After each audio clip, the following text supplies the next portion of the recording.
Welcome, everybody. What we have for you today is yet another live stream with Gustavs, who has picked the topic and is prepared with slides and all kinds of stuff. And so, Gustavs, tell us what we're going to be talking about today and what you've prepared. Yeah, good evening, everyone, or good morning, or whatever it is. So I wanted to talk about rivers. A lot of this is me integrating the education that I had on things like geology and botany and a lot of these natural sciencey things, sort of viewing them from a different perspective, less materialistically and more as kind of analogies, metaphors, symbols, patterns, and yeah, just a lot of them are really powerful, and I think there's some things in there that I would like to bounce back and forth with Mark, pretty much. Great. So, as you may have guessed, I really am hijacked by this. I knew I was going to be hijacked, but I was hijacked by this whole topic, rather delivered by Gustavs, which is fine. This is going to be wonderful. So, is it fair then to characterize what you're talking about as how the material relates symbolically to everything else, let's say in our universe or something, if you want to get secular about it? Yeah, maybe at a really high level, but I think it's worth talking about it at the level that presents itself, which is as a river, right? Because I have experience with rivers. I live next to one, and I'm sure you have some experience as well. I know you've done a lot of sailing and boating, and I'm sure that's also something that you can talk about. I'm Yeah, certain. no. This is wonderful. Yeah, I have quite a bit of experience with the rivers. I have a creek on my, well, technically I have a tributary and a creek on my property. And yeah, I've been on rivers before.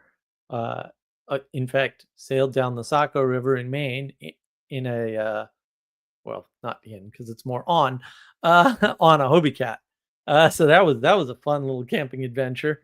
I think it was a 2 or 3 day thing that we did. It was quite interesting and quite a lot of fun. So yeah, I have some experience with rivers, so that'll be delightful. So how do you want to open this, and what do you want to do? I think you can present whenever you want. Can I present? Okay, yeah, I can present. I can also. I did also send you a thing, but I'll do it. So just 1 second, and that should be it. Yeah, so I just made some slides. I think having visual aids can be helpful for sort of showing some of this stuff, because a lot of it is technicalities, I guess, that you do need something to show. So I guess the first concept that came to mind was it's this thing called canalization. Have you heard of it? No. Canalization. So it's a thing that happens across multiple domains. Actually, it happens in the formation of rivers, or at least in the theory of how rivers begin. But it also happens in, oh yeah, canalization. So it also happens in a way, slightly differently in tissues, in humans and animals and plants and things like that, where the process by which different kinds of vascular tissues. So you have the blood vessels, and plants also have their own vessels. Those also are formed by a very similar kind of pattern. Like it's a pattern. The actual things that happen, the chemicals, the biochemicals, and so on, like it's completely different, but the pattern is the same. So the idea of canalization is that it presupposes that there's this kind of homogeneous mass or something. You could think of it as you have this plain field of, I don't know, just grass or something, or you have a sandy beach that's just plain flat, and then you run some water over it, like you have a river. No, sorry, not a river. You have rain coming down. You have rain coming down, and the water just starts to flow somewhere. It has to go down. You have, and technically speaking, you definitely have somewhere to go down, because if you have dry land, it's above the ocean and water tends to go down. So you have water flowing across a flat surface, but because of chaos and things like that, the water will it will not flow homogeneously. Tiny, tiny little ripples get introduced that form these tiny little canals, which then amplify themselves. And then Mhm. what happens is that through the amplification, then you like it's the genesis of a tiny creek or trickle or something that then over time kind of gathers together more and more, and you have these little trickles also come together. They join together in larger streams and so on. And it's like, why does this happen? Like, what's the physics, or what's the reason for this? And it comes down to something like specialization, or which is hierarchy. And so water moves better when it's more unified, when it's gathered together. Uh, it's more efficient moving, and because you get things with like the surface tension and so on, where you know it's just more efficient to move it as a stream than it is to move it just down a plane. And this is really evident when you work with things like, I don't know, roofs. So you have the eaves of a house, which then gather the water together and then kind of put it down a drain pipe. Uh-huh. Uh, so that's another kind of example of forced canalization. Well, it's not canalization, because it's actually the something like a reverse process, where instead of the river forming from a homogeneous plane, and then it kind of gathers and then it erodes out a space for itself. Instead, you're creating a space that is then constraining the water, which is a Right. little bit different, and that's also something we can talk about. But what do you think of this? Yeah, yeah. So I mean, in the more so-called but not really philosophical circles, this would be something like autopoiesis, right? Or self-organization, or some other nonsense word that big brains make up to sound smart when they're really not very smart. And yeah, the fact that water in some ways uniquely coheres to itself, right? And water is a great example of where the sum of the parts does not describe the whole. Like, the whole is definitely greater than the sum of the parts in important ways. Water is a scale all its own, especially when it gathers together. And so the fact that water, will say, falls, right? That's gravity, right? And then it coalesces, right? And if it doesn't, it evaporates away. But if it does, it forms little rivulets, is usually what people refer to them as. And then those rivulets grow over time, and they may grow in various different ways. Right. And so um, one sort of interesting phenomena happens. Like, for example, there's a phenomena called the Oxbow Lake. Have you ever heard of Oxbow Lakes? Yeah, Yeah. Oxbow Lakes are the absolute bomb. I love them to death. I want one of my very own. You can see them sometimes if you fly over the Midwest, uh, well, over the far west of the Midwest in the United States, because they're quite a bit more visible from air. There's also a huge one here in South Carolina, in the Big Cedar Swamp, not too far from here. That the the second or third least visited national park in the United States, unfortunately. Beautiful walkway though, several miles of walkway through the swamp. But they have an oxbow lake, and what happens is, as a river runs and creates an inefficient route, right? If there's a way for the river to make that route efficient, it will. So usually what happens is there's a circular path, and then the river connects this way, and then the banks where the river used to run silt up, and that silted section becomes a lake.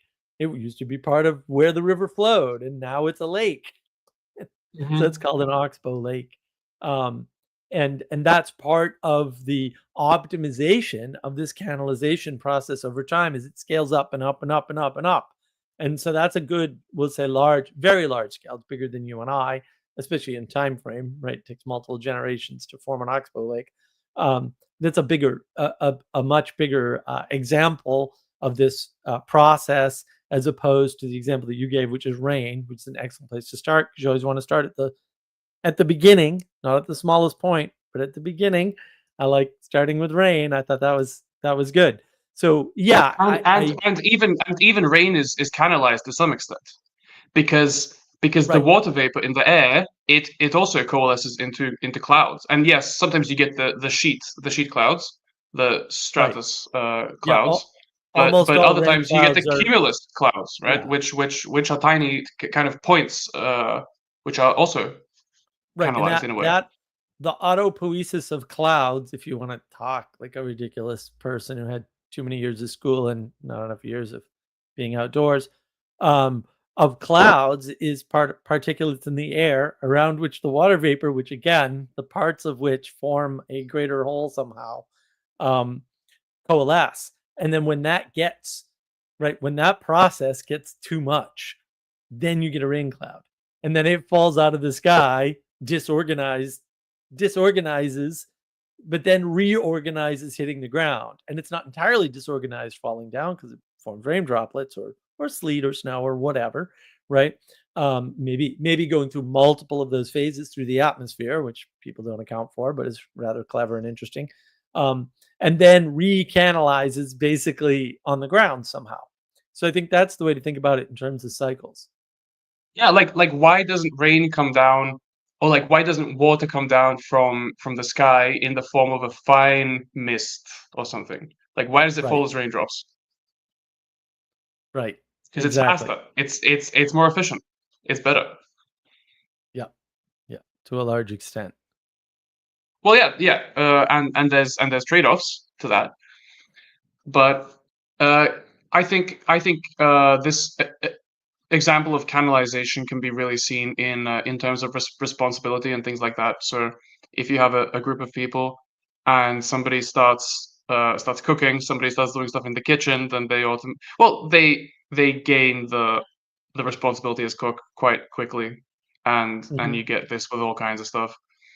And so you'd better be careful about the first steps that you take because they might end up Right. being canalized, and that becomes your big role, especially Starting. Yeah. if you perceive that there's a big need for something behind it, and you're the first one to make that first step. You will become the conduit for that eventually. Right. So that's more around the concepts of momentum and mimicry and starting points matter, right? Starting points matter a lot. They probably matter the Yep. most, actually. Not the logical system you're using. That's actually quite irrelevant. It may change the pattern, but it won't change the ending point. The starting point will change the ending point, but that's about it. And so, yeah, you have to be careful with that for sure. So, are we done with canalization? Are we on to the next slide here? Yeah, yeah, sure, we can move on. So I just wanted to give a little overview of what a so this has a bunch of small diagrams in it. So the one on the left is a aerial view of a meandering river valley. The top right is a cross section of that river valley, and the bottom right is a zoom in on the edge of a meandering river. So I think there's a whole lot of stuff you can see here. So first of all, do you know why meandering rivers meander? Because they're bored. That's why I meander. I Maybe, don't know. maybe. But like, have you ever actually thought about it? Like why don't they go straight? Because it seems more efficient, Well, it would be doesn't more it? efficient on flat ground, but even on flat ground, they don't go straight, which is always fascinating. Exactly. So they actually meandering rivers tend to occur in parts of the world that are flat, and in parts of the world that aren't flat, rivers tend to go really straight.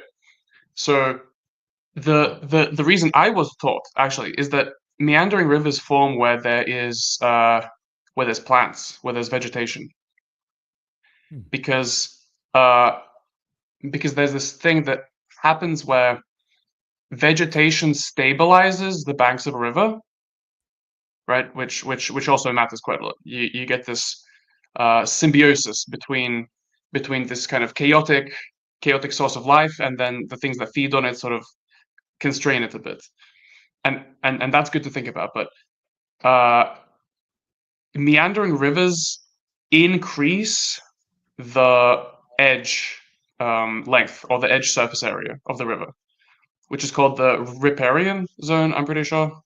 Mm-hmm. Um, so if you get a straight river, the riparian zone will have a shorter length, basically.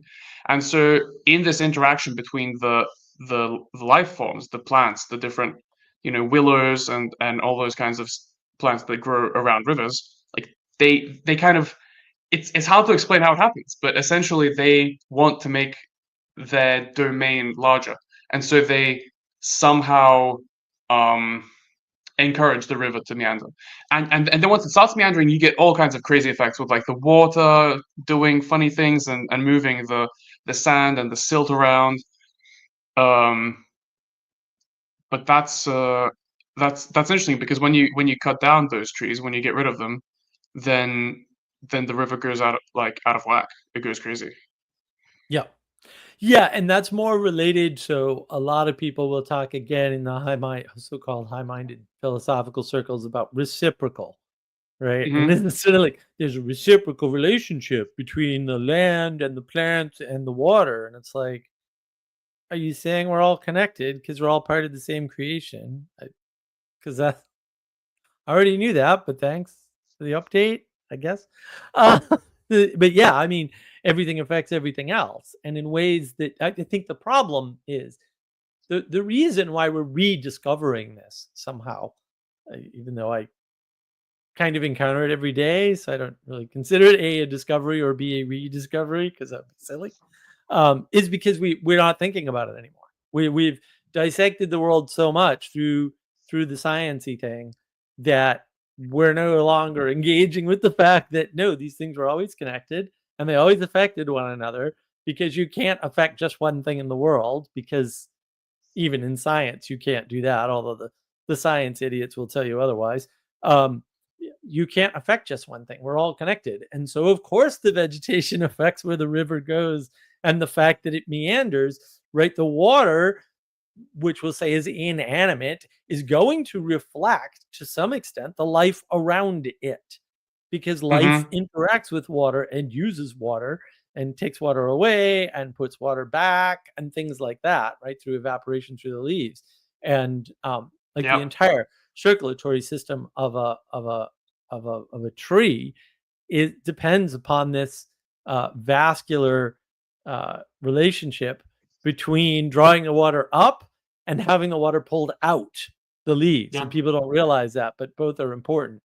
One of the reasons why it's cooler under the tree is not because of the shade. You know, and it's funny that people don't know this, but like if you have artificial shade and you have tree shade next to it, you can walk from one to the other and tell the temperature difference. And nobody thinks about that. Nobody considers that. I do it all the time. So I experience this constantly. I have two big trees over by my pole shed. My pole shed is a man made object.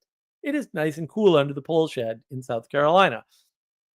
It is noticeably cooler under the trees, noticeably, Hmm. right? And that's because there's evaporation going on all around the tree. There's other reasons too, but the main reason, the main scientific explanation would be evaporation.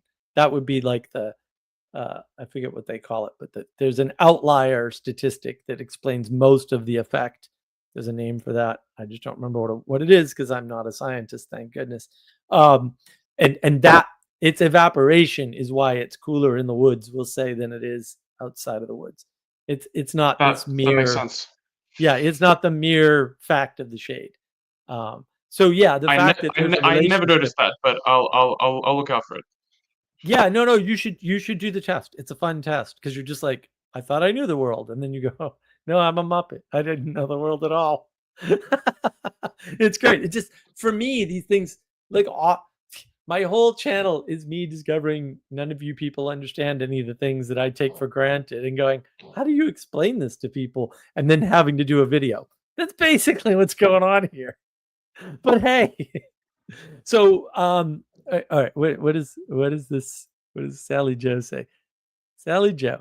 Looks like it's a neo-metanoia way of knowing, and we know it's right because it's primordial and children know it. Sally, Neo-metanoia. What is I, that? What is that? I will just add that Sally Jo is taking her life into her own hands because I'm going to see her this month later on. And for this little comment, she shall pay dearly, I assure you all. I am going to make her pay for that. It's very much poking at my annoyance at these people and their way of speaking in a very complex fashion, which is why I like Gustavs, because he cannot do that in that way.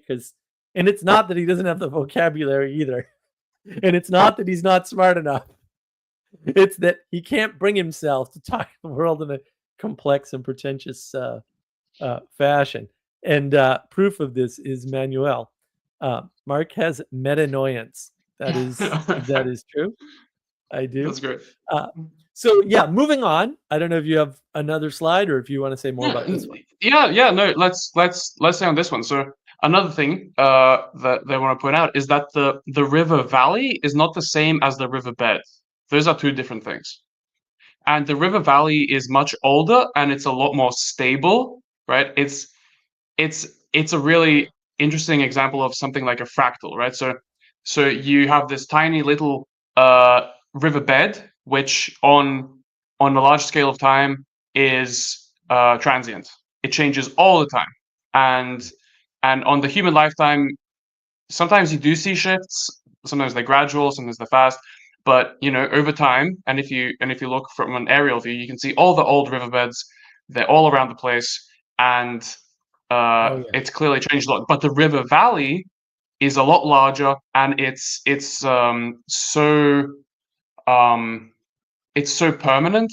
I don't want to say absolutely permanent because sometimes they do seem to have shifted to some extent. Oh yeah. But it's really it's got a really long lifetime on a totally different scale, and that has consequences as well. Like for ideas about hierarchies, is that people want to live close to a river, right? So it's a question of like how close should you live to a river in a river valley? Where should you build your house? That's an important question. Right. No, it's a very important question. And so I was not too long ago, I flew out to actually to Las Vegas, but I only spent 3 days in Vegas because that was 3 more days than anybody should ever spend in Vegas. But I had to see it so that I could say certain things and draw certain conclusions that I had already drawn because I'm not retarded. But we drove down into Northwest Arizona and I stayed in a box canyon. It's 8-mile dirt road to get there and to get out. It was going places was fun. The first like 40 minutes was driving on a dirt road very slowly, bouncing up and down and hoping you had your spleen at the end. But the whole area is called the Verde Valley. It's right outside Sedona, Arizona, which is a famous place. Right? All the wealthy people are in Sedona or have places in Sedona. Absolutely, unbelievably, breathtakingly gorgeous. Just south of the dam I showed you, Gustavs, just south of the Hoover Dam. And the interesting thing about that was when you're out in that part in the Southwest there are mesas and they sit above everything. And that's where the cliff dwellings are. So if you go to see the ancient Puebloan people, in their old rock dwellings, their cliff dwellings, because there are a few out there, that's what you see. You see these mesas, and then there's all kinds of really cool stuff. But yeah, and I didn't get to the Grand Canyon, and I'll have to do that at some point in a future visit, but it wasn't too far away. It was just, 2+ hours each way, and there was so much to see, an hour away because everything's far away. Because of that stupid dirt road. The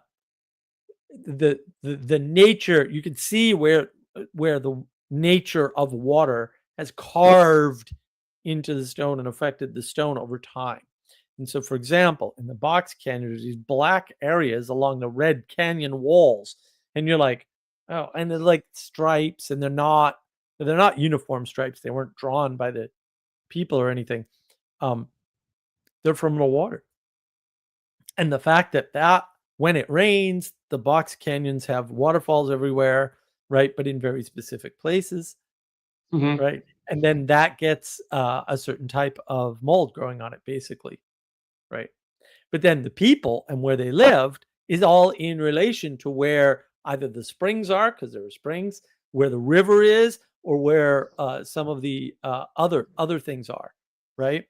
And that's that's really important, is to realize their relationship to the rivers, to the streams, to the tributaries, to the springs, is all based around a bunch of factors that we don't even understand, basically. That's Mm-hmm. why Mm-hmm. they had cliff dwellings.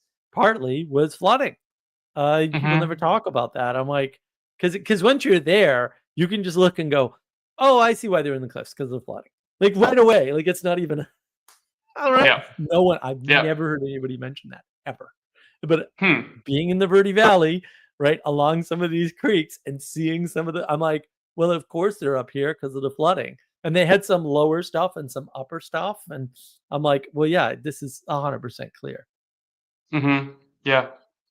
Yeah. And it makes sense that people need a scale of time to experience that, because like I'm sure people built houses down in the river valleys maybe at some point in time, right? And especially if you move to someplace new, then you don't really Yeah. know the culture, the reasons why people do things, right? You're arrogant and you're obviously smarter than them, and you want to, right?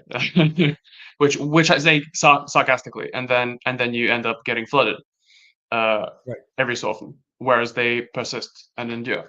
And so, Right. an example of this where you build your house is that one of my ancestors had this house, and it was built on the top of the valley. So there's this big hill right down the side of the house after the house, and then there's a river valley there, and the house would be at the top of this slope, but below the slope, close to the river, would be the little it's a basically a sauna house, like a sauna, because you want it to be next to the river. First of all, to get water, but Right. also because the thing you want to do is you want to go in there and sit in the steam, and then you want to go jump in the river, and it's this unified activity. And you don't want to be going up and down the slope because it's further away, and carrying water is difficult. So this does happen, but actually, not a couple, about 10 years ago, there was a big flooding event that happened, and actually the river valley filled up almost to the top of the slope, almost to the yeah. So it was about something like the water went up probably like 4 meters or something above, and the valley is big. So it was this huge flooding event that happens in springtime, right, when the snow melts, which is also something that happens, right? And that little house got flooded and it had to be demolished. So, and it's cheaper to replace that tiny little wood hut than it is to replace the house. And actually, that's probably the best thing to do, is that you have this Right. tiny little house that you are aware that you'll have to get rid of it later. And this whole relationship between the changeable and this larger scale of the manifestation, um it matters, like where you place your house. So another example of this is, in my church we have a couple priests, and we were kind of anticipating that there's going to be some change in them, like somebody's going to maybe go somewhere else, and maybe somebody new is going to show up. We don't know exactly. And so, as a member of a congregation, you have you want to have a relationship to the priest, but also, do you want to have a relationship specifically with that priest, where if he Mm. moves, you have to move with him? If he has something happen to him, do you want to be severely impacted by that? Or do you want to develop a relationship with him that is good in the moment, and then and then when the riverbed shifts, when the specific priest changes, when some new guy comes in, then you can develop a relationship with that as well. And it's kind of the same thing with being in a corporate organization. Like, do you want to have a relationship specifically with your boss, like only with him, and then when he changes, then like it's a mess. Right. You need to manage multiple relationships at multiple scales. And one of the things I think a good theme and a great way to learn about this is water, ironically enough, is scale and momentum, interaction of the two. And so I have a couple of beavers. I still only have one. Apparently now I have two. And they have been wreaking havoc with the pond because they're not very bright and they're not doing the right thing by the pond. So they have dammed the overflow and the main flow of my pond. Now, the main flow of my pond is I think it's a 6-inch PVC pipe that just kind of sticks up. It's a tailwater dam, and the overflow is just level with the ground. I mean, it's way lower. There's no danger of water coming anywhere near the house because the edge of the dam is lower than the land that the house is built on. But there's an overflow, and what happened was because I couldn't get out in the winter and unblock the. I also didn't want to do it in the winter. Unblock the main thing. I just kept unblocking the overflow. Now, when I unblocked the overflow, a bunch of things happened. First of all, the water started flowing out the pond at quite the rate because they added up about 4 or 5 inches, which my pond is about an acre of water. That's a lot of water. It's actually a lot of water. 3 inches by 1 acre. That's actually quite the water flow, let me tell you. And so when I burst that open the first time, it created its own course back off. And it's not an unknown course, but it had been covered up by leaves and pine needles and dirt and bugs and sticks and all, because it's right on the edge of the woods, right on the other side of the pond is all woods. And so I had to clear that away, and so I sort of cleared it away and changed the flow a little bit, made it a little bit deeper, right? But then every time I opened it up, and at one point it was 6 inches high, so 6 inches by 1 acre of water. I don't know how much that weighs, quite a bit, I would say. It would come, flooding down. It would go through now the channel that I've built, that it's built with me, right? Because we're both involved. But then there's all these vines where I live. And so it would like stumble over the vines and do all that. And then over time, I would pull the vines up because they would get waterlogged and I'd be able to yank them out where I couldn't before. Right. But Mhm. all of this is about momentum and time and change and that interaction. And in fact, when you flood it with more water, it can overflow the banks, and that creates all kinds of other problems potentially, right? And sometimes it makes new courses and makes quite the Yeah. little waterfall over there too, which is nice. Um, but the direction of the waterfalls changed several times. I don't know why. It just switches, right? And Really? That's crazy. oh yeah, well, because there's all these trees, like it's the waterfalls, like that's the woods. Like once you hit that section, that's all woods. That whole section's all woods. And so as it's going down, it's hitting trees, right? And it's hitting roots of trees, and it's hitting vines, and it's hitting, and so if something falls while the water's not flowing, or even while the water is flowing, it can just switch direction like that. And that's Mm. happened several times. And so the waterfall looks a little bit different each time. Like there's a whole section in the beginning where it either falls on the left or the right of the tree. Like, what is this? What sorcery is this? But that's kind of the magic of the water. But then the momentum carves it's interesting, right? Because this is what's so fascinating about water. I used to play in the big puddles near my house when I was young. I'd create large lakes and build dams, and I was a crazy person. I got yelled at several times, like, "You're creating a puddle in the parking lot." I'm like, "It's not deep enough to bother your car. Go away and let small children play by the brook." Uh, in New England, they're called brooks. Down here, they're called creeks, streams. Some people call them streams. They're all wrong. They're brooks or creeks. Yeah. So it had this, the parking lot had a drainage section, and I'd just dam it off and learn about, right. And then of course we had a beach house. So you do the same in the ocean, but it's not the same. The ocean's not the same at all, right? But you can do the same sort of thing with the tide coming in and stuff like that. And you get to learn about momentum and how big a dam it takes for more water, right? Because the size of the dam has to grow at a nonlinear in a nonlinear way Mm. across multiple Mhm. dimensions in order to hold water, right? Yeah. The curvature of the dam and the size of the dam at the bottom is all affected by this. And a lot of people don't know, like, that's very complicated math if you want to do it in math, or you can do it in your head by just knowing it. You know, no math needed. That's how the Romans did it. They didn't have the math. They didn't use that. Um, and once you kind of understand that, like, a lot of things change, right? Like the world just sort of changes rather dramatically. And Mhm. it really teaches you about momentum to watch water flow over something. But when it's flowing through my channel, it's also bringing in silt and clay and sand. Mm. And Mhm. so I'd have to go in and actually, before I broke it open, I'd have to move the sand and silt out of the way, redredge the channel for the river, uh, and then go and burst open the beaver dam. Like, that was required, right? That wasn't an optional engagement at all. Mhm. And so, yeah, water is a great way to learn about scale and momentum, like a really good way. And I really enjoyed making puddles and playing in puddles and doing that sort of crazy thing. Um, and it was fun for me.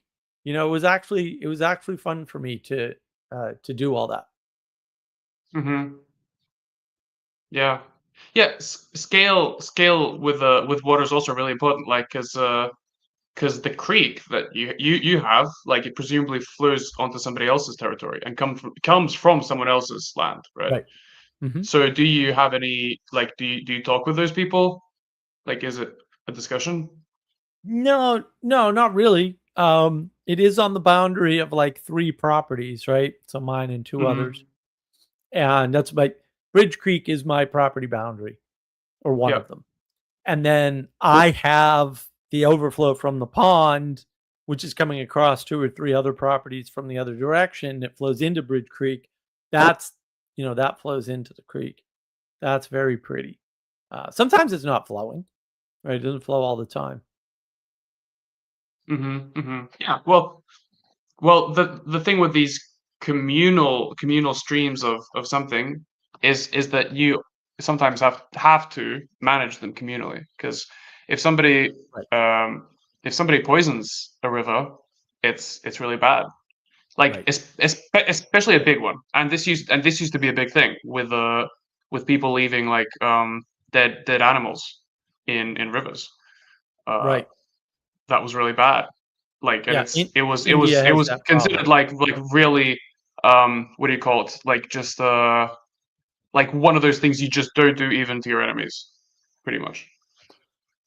Right. Well, water pretty much everywhere, rivers in particular, are sacred, right? So even Mhm. among the Bedouin tribes, within some radius of an oasis, any oasis, there's no war, there's no fighting, there's no right. You're not allowed to draw weapons, right? People have to be able to get to the water and get to and from the water. And so, yeah, poisoning a well is considered like the most heinous act that you could possibly uh, perform. India has this problem because some of the religious groups uh, burn the bodies in the river or something, and that pollutes the river downstream quite a bit, Mhm. and that can be a problem. I mean, this is one of those things that you know, we'll say the lesser minds that are pretending to be smart, the pseudo intellectuals, will talk about in terms of the tragedy of the commons. And Mm. it's not that the tragedy of commons is wrong, it's just a useless sort of yes, with scale makes a difference.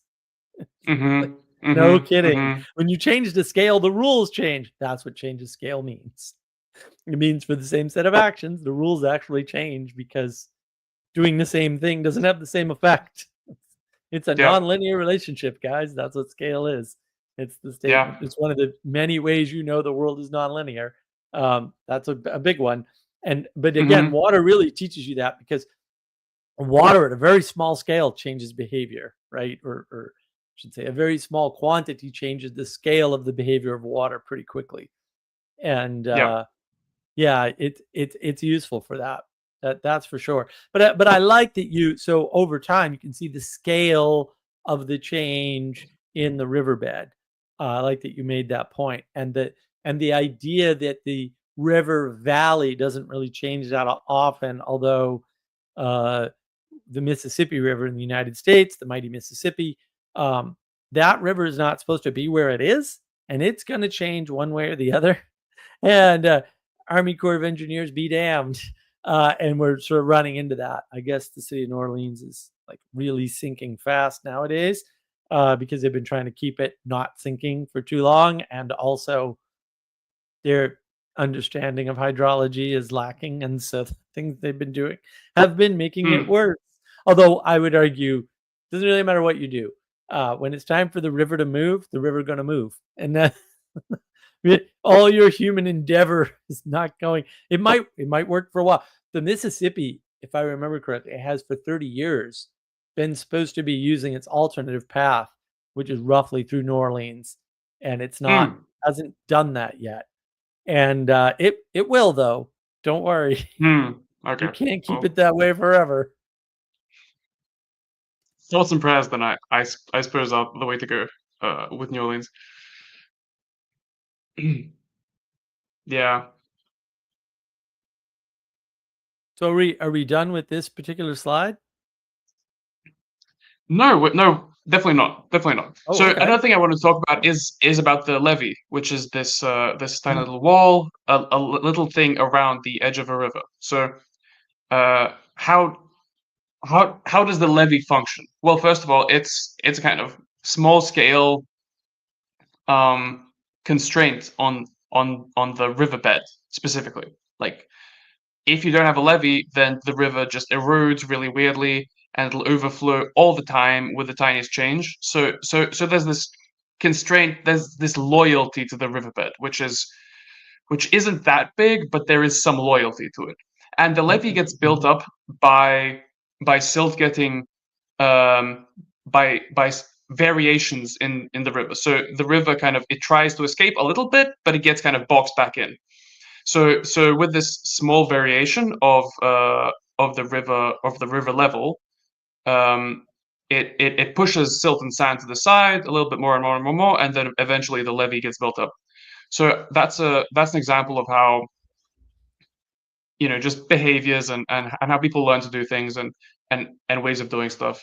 You figure out the boundaries by pushing them at them or like encountering them slightly weakly, and then they reinforce themselves, and everyone settles into a state of um what would you call it, a state of peace for the time being. There's like a transient peace which Right. may change. Habits may change, the manners may change with time, the way things are done Mhm. may change, protocols and so on may be made more efficient in the future, like the riverbed may change its direction, but the levee is there, and when something breaks through that levee, then you get a flood, which Right. which we've talked quite a lot about. Right. Right. So the levee is a constraint at the fractal layer of analysis of the riverbed, not the river Exactly. valley, right? Yeah. And that every riverbed that's stable, not during the transition phase between riverbeds, but every stable riverbed will have a levee. I think one common confusion for a lot of people is levees can be natural or artificial, but levees, Hmm. there are natural levees. And so when you hear an excellent song like When the Levee Breaks by Led Zeppelin, because all Led Zeppelin songs are excellent, with the perhaps exception of two mediocre songs that I don't particularly care for. Um, the levee is the symbol of the flood. Right? The levee breaking is the levee doesn't break, right? It's still there, right? And yet it does, right? Because it breaks in terms of its telos, or its final cause, its function, right? The function of the levee is to hold the river within the banks, right? And it is we'll call it an extraordinary feature of the river bank, right? That prevents the river from constrains the river, prevents through constraint the river from flooding the surrounding territory, and that's that's but that's the smallest layer that we're talking about, the layer of the river. Everything kind of scales up, right? And I think it's important to sort of recognize that fact as such, because it's a factor when you're thinking about scale. Is what scale are actually we'll say operating at. And we'll just ignore Ixnay. When the River Breaks was a Lead Belly song first. Led Zeppelin did nothing but steal music from other people. Okay, let's not get into that. All music comes from the source. Ixnay, come on, it's all stolen from angels or something. Yeah, and the thing is, the levee's function is to provide stability, is to provide continuity of the riverbed, and that's something that's like a function that materialism totally ignores and takes for granted. Like it just doesn't see it, and it doesn't appreciate the levee, and so it's removing them. Right. Because it's like such a second, it's like a second order thing. It's like, the function of the river is, I don't know, to provide us with water, or to be like a conduit, or we just assume that the river's there or something. And then the function of the levee is like the second order thing. It's like, why is stability good? What is stability? It's abstract. It's like you don't have the symbolism or the poetic tools to understand it. And so it's just not appreciated. And I don't know. I did rowing for a bit while I was in England, and the river there had like people had boathouses. The university had boathouses, and they would be, I don't know, hundreds of years old, maybe not hundreds, but at least 100. And so they're very invested in those because property prices and land prices, and they have all sorts of artificial stuff just to keep the boathouse next to the river and keep the river next to the boathouse. That's really important for that place. Right. And that's a place where people live, and they're affluent people, and they care about it, and their needs must be met to some extent. That's important that they have that stability and continuity. And so not everywhere is it worth stabilizing the river like that. Like there's places where in the middle of Siberia, nobody will notice ever. But there's places where if the river moves by 2 meters one direction or the other, to the left or right, it'll some building worth like a trillion whatever disappears, and that's a problem. Right. Well, and also I think it's safe to say, and this is what's missing in the hierarchy of the ontology of science, roughly speaking. This is why I call them science idiots. The levee is the judge of the river, and without the levee, you cannot judge the river because the river is inherently unstable. And when something's unstable, you can't judge it because its nature is changing too fast, effectively. And so, and I think there's a larger lesson in there about constraint, restraint. Like if you don't recognize constraint, you cannot restrain yourself, right? You also cannot restrain or constrain yourself if you are averse, we'll say, to judgment. And that to me is related directly to hedonism. So a river without a levee is a hedonistic river because there's nothing to judge the river by, and there's nothing judging the river. And that is the purpose of the levee, because not all riverbanks, to your point, have levees, and they flood their banks, right? The levee doesn't break, they flood their banks, and it's very chaotic. And that's not necessarily a bad thing, right? Ancient Egypt took advantage of this to be ancient Egypt and be a powerful force for civilization. And so it's it's not that hedonism can't be tamed and used to positive advantage, but that doesn't make it not hedonism, and it doesn't make it not bad. It just means that, you know, there are ways, although they take way more effort, we'll say, than having a levy. There are ways, which is why the Nile now has levees, by the way. Oops, nobody thinks about these things. There are ways in which civilization is more stable and the immediate cultures are more stable. Now, whether that's a good or a bad thing, we can have a long, ridiculous discussion about, but there's definitely a there. Yeah. And so the levy is the judge, and it also allows you to judge, right? Because you can't judge without the help of a judge. It's something like that. Yeah. That does make sense to me, and it's yeah. That makes sense. That's really useful. Yeah.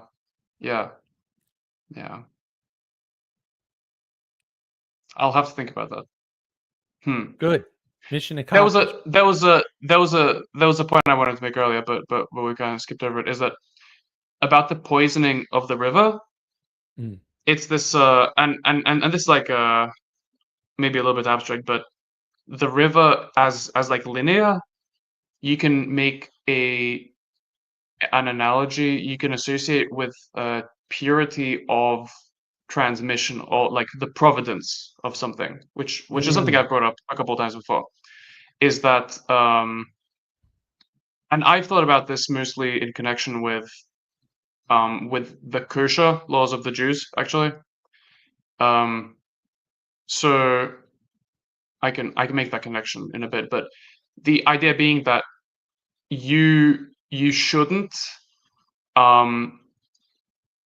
or like it's dangerous to drink from a unverified river, or that it's super important to keep the river clean because then you have purity of transmission. But once you inject something bad into a hierarchy, which flows, right? A hierarchy is flowing from up to down and so on. So if you inject some bad at any point, everything below it becomes corrupted, and you've got to clean it up. That's right. And so for me, this kind of has to do with teachers, which I think has to do with the kosher thing as well. Is that if you have a teacher, you kind of want to know where they're coming from, who taught them, who's philosophy, who's teaching as a noun, like who's thinking is he transmitting to you, like where is he coming from? And if he's somebody who's thinking for himself on his feet, like that first of all has limited usefulness because he's kind of self-contained and not that big, and also because receiving this larger education or formation in some school of thought, which is communal and is like a cultural thing, it's really good to be in that larger communal thing, but you want to know where he's coming from, because if you just drink from every stream, then you don't know what you're gonna end up with, and yeah, that's really important, I think. Yeah, I agree, and I think the idea of lineage and, we'll say, linear thinking has been corrupted by mathematics, where that's associated with a line, and a line is this straight point-to-point relationship. But the world is not made up of lines. It's not discrete and it's not linear. Although those things are useful tools, like I get that, that's not the world. The world is meandering, just like our river. Like rivers reflect our path more accurately than any mathematical model ever could. Rivers and trees just show everything. And things that aren't natural, that are man-made, cannot do that ever. With an accuracy and precision that matters at a scale we care about. So it might be able to do it for an individual from the perspective of an external individual, but that's it.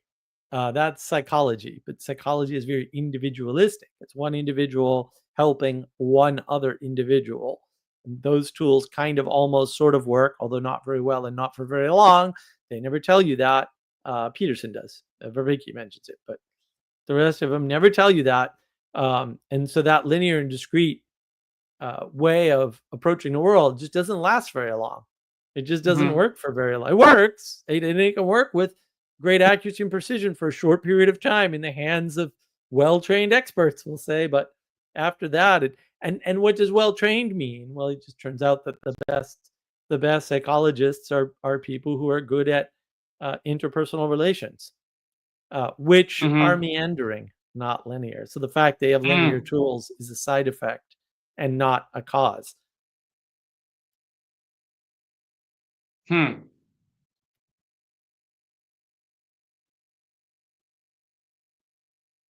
Yeah. Lot to think about there, I know. I just sorry. Yeah. Yeah. Yeah. It's true. It's It's true. all It's true. connected. You're the one talking It about is. rivers. I'm the one Yeah. who's Yeah. Yeah. Of hijacked. course. Of course. Of I course. Of course. I Of have to course. drown you in your own river now. Yeah. Yeah. Yeah. Yeah. And well, the thing with the flooding is that the flooding, the the the regular or the irregular, regular, frequent flooding of the floodplain is what makes the floodplain fertile. It's super fertile. It's got a Right. bunch of minerals in it, and it's got water available frequently, and it has like the groundwater levels are pretty high, so stuff can feed off that. Um, Water because of momentum and because of the way it spreads is remarkable at placing the right level of nutrients at the right place, right? Because when we'll say the initial flood comes, I'm just thinking back to getting rid of my little beaver dams there every few days.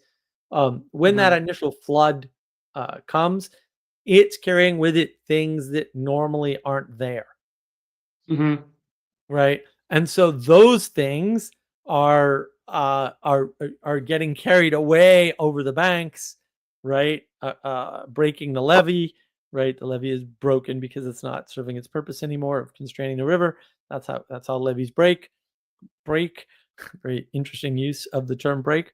And then yeah, that is spreading those extra things that have been stirred up by the scale of the water changing as a result of the flood, right? And what's the normal scale of the water? Look at the levee, dummy. That'll tell you mhm, the yep, normal scale of the water. Okay. Well, when you run over the levee and you flood the land, what happens? A new set of momentum happens, and that momentum happens to carry more silt with it per square per volume of water than would be carried within the levee, right? And mhm, then that different compensation, we'll say, gets spread out, and then maybe that volume relationship changes, right? That's possible. But that stuff gets distributed in such a way that it's advantageous for nature, which is very mysterious, really. Like, you're not going to use science and figure out why that would be. Like, why would that distribution, because it's a mathematical distribution at some level, why would that just happen to make the land fertile? That's a little weird. It's almost like the world was intelligently designed by a thoughtful creator who knew what the hell he was doing when he designed the simulation. Did you notice there's no difference between those two theses whatsoever? Simulation theory and pure creationism are the same theory. Good luck to all the people I just pissed off on that one. But also, mhm, prove me wrong, bro, mhm, because I'm not. Good luck. yeah. And an example of this, yeah, of the levee breaking and you getting this flooding, like maybe the levee breaks, or maybe you just get too much water, and like no, it does break, but it's kind of it happens because there's too much water injected into the system at some level at some point, At and a time. At a time. I Oh, at at a yeah time. at a single Really time important for exactly. momentum because Yeah. momentum's all wrapped up in time. It's not just Yep. volume. Yep. It's volume over time. Very important. Yeah, yeah, yeah, yeah. So an example that I can think of is that you can imagine a company or a corporation as, in some way, it's like at least I'll try to frame it this way and tell me what you think about this after I make my point.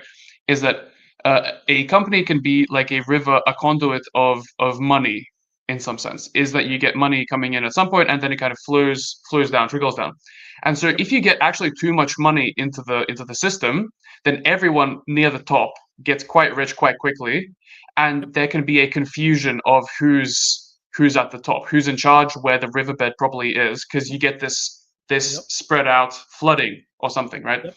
And Yep. so that's also when you get when you possibly get a change in the riverbed, possibly not Yep. necessarily, but quite possibly, is that there's everybody's flush and everyone's happy, and so the old riverbed just doesn't care anymore, and the new one can reestablish itself as the head, Yep. and then that Yep. maybe the money goes away, and the company continues functioning, and maybe it goes back to its old riverbed after a while. Right. Who knows? But Yep. No, I mean that's important. The way I sort of think about that, because a lot of people are confused about what money is and how it works. Money is just a signal, right? It's a value signal, and so what happens a lot of times in companies is not necessarily so much that the top gets flush, but usually what happens is somebody comes around with a big check and flushes the river. That's mm, usually what happens, right? And so typically this is called the exit or the buyout, right? This is where the investors sort of take over from the founders. Things like that happen all the time. And when that happens, there's a confusion over who should be in charge, right? Should it be the guy with the vision or should it be the guy with the money who's going to pay your paycheck? And it's like, oh, well, that's actually not so clear, right? What's because you have a flood, right? The money's flooding out the other signals, yep, right? Because you joined the company to do good. I mean, I've done this several times myself. You join the company for one purpose, and then the purpose of that company switches as a result of going public, right? Or some other event. Like I said, there's an exit. All the founders get bought out. They go buy houses in the mountains or on the beaches or whatever because they're now millionaires, and they leave. Like they abandon their vision, but they're the ones that built the vision. Now, it's not always a death sentence to the company, but it is almost always a death sentence to the company, right? And it depends on the circumstances, right? It's not 100% guaranteed, but it's like 80% guaranteed. Most companies, yeah, when they lose their yeah, yeah, yeah, founders, yeah. But they're all but the done. thing is that, like, if you have a company, right, the company has a purpose. It's doing something typically. The telos. Yep. Typically, companies do stuff. Yeah, and so it's a function in the world that must be served by someone. So maybe if that company goes away, Yep. some other river comes in and takes that water and still channels Happens it all away. the time. Yeah. Yep. That's Jordan Peterson, right? Like look for something to do where responsibility has been abdicated. Yep. Right, because people abdicate responsibility all the time because of floods. A flood comes, right? And this is, when people talk about conspiracy theories and things like that, a lot of times things get flooded. And so it's not a conspiracy. Things get flooded and people get confused and incompetence takes hold. And then a semi-competent person in the land of, right, the one-eyed man is king in land of the blind. A semi-competent person can easily twist the purpose of a system to their own nefarious ends. And Hmm. then everybody goes along because they're in a flood. They're already confused and they don't know what's going on. That is not a cabal. That is not a conspiracy. That is not anything. That's Tuesday. It happens when things flood, which is why it's important to know when things are flooded and when things are okay, and Yep. inject the right amount of whatever. I mean, you can look at elections and the change in the guard in a political system. Like that often clears up a flood. Sometimes it causes a flood, right? You look at Ukraine and said it was such a flood that no one knows where $800 million of aid went. No one knows. It's gone now. It didn't go to the war. We know that. We know where it didn't go, right? But we don't know where it went. Why? Because it was a flood. There was a flood of money. There was a political flood, right? The country, the quote country, if it ever was a country, had already collapsed and no one noticed. And then you get this clown trying to run things and he sucks. But I mean, he's got a purpose. His purpose is to, do what Ukraine Yep. had been doing, Yep. which is Yep. steal a lot of money. And so a lot of money got stolen. No one should be surprised. And yet Well, everyone's sort of well, shocked. well. In a flood, a river is more like a lake, and water Yep. disappears from lakes by evaporation. It just evaporates. It's not efficiently channeled away. Right. Right. It evaporates or it soaks into the ground or it just overwhelms everything for a while and then everything starts to reappear over time. Right. and that's what's happened. Like, oh, you have minerals? We need minerals. Let's do a deal. We're trying to get rid of China. Let's do a deal. Oh, okay, right. So that's the subsidence of the flood of money, shutting off the money flow. Subsides the flood of money. People can now focus on the mineral rights, which restores the money within a levy. We want minerals. We'll give you some money. Oh, okay, and stabilize your country at the same time. Oh, well, that's not a bad deal, right? We should have done that in the beginning instead of doing it the way we did it, right, with the flood of money. And so, yeah, I mean, the river analogy works perfectly there. Yeah, so if you want to, uh, so let's say there's a drought at the delta, or like there's a detected deficiency of water. Like there should be more water at the delta of a river. So what options would you say humans have, or like not humans, but what options are there to increase that amount of water? So you can add more water to the what do you call it, the head of the The river. head. Yeah. Yeah. Yeah, or you Or can form the river differently, right? If it's slow and meandering because it's wide at one point, you can constrict the flow.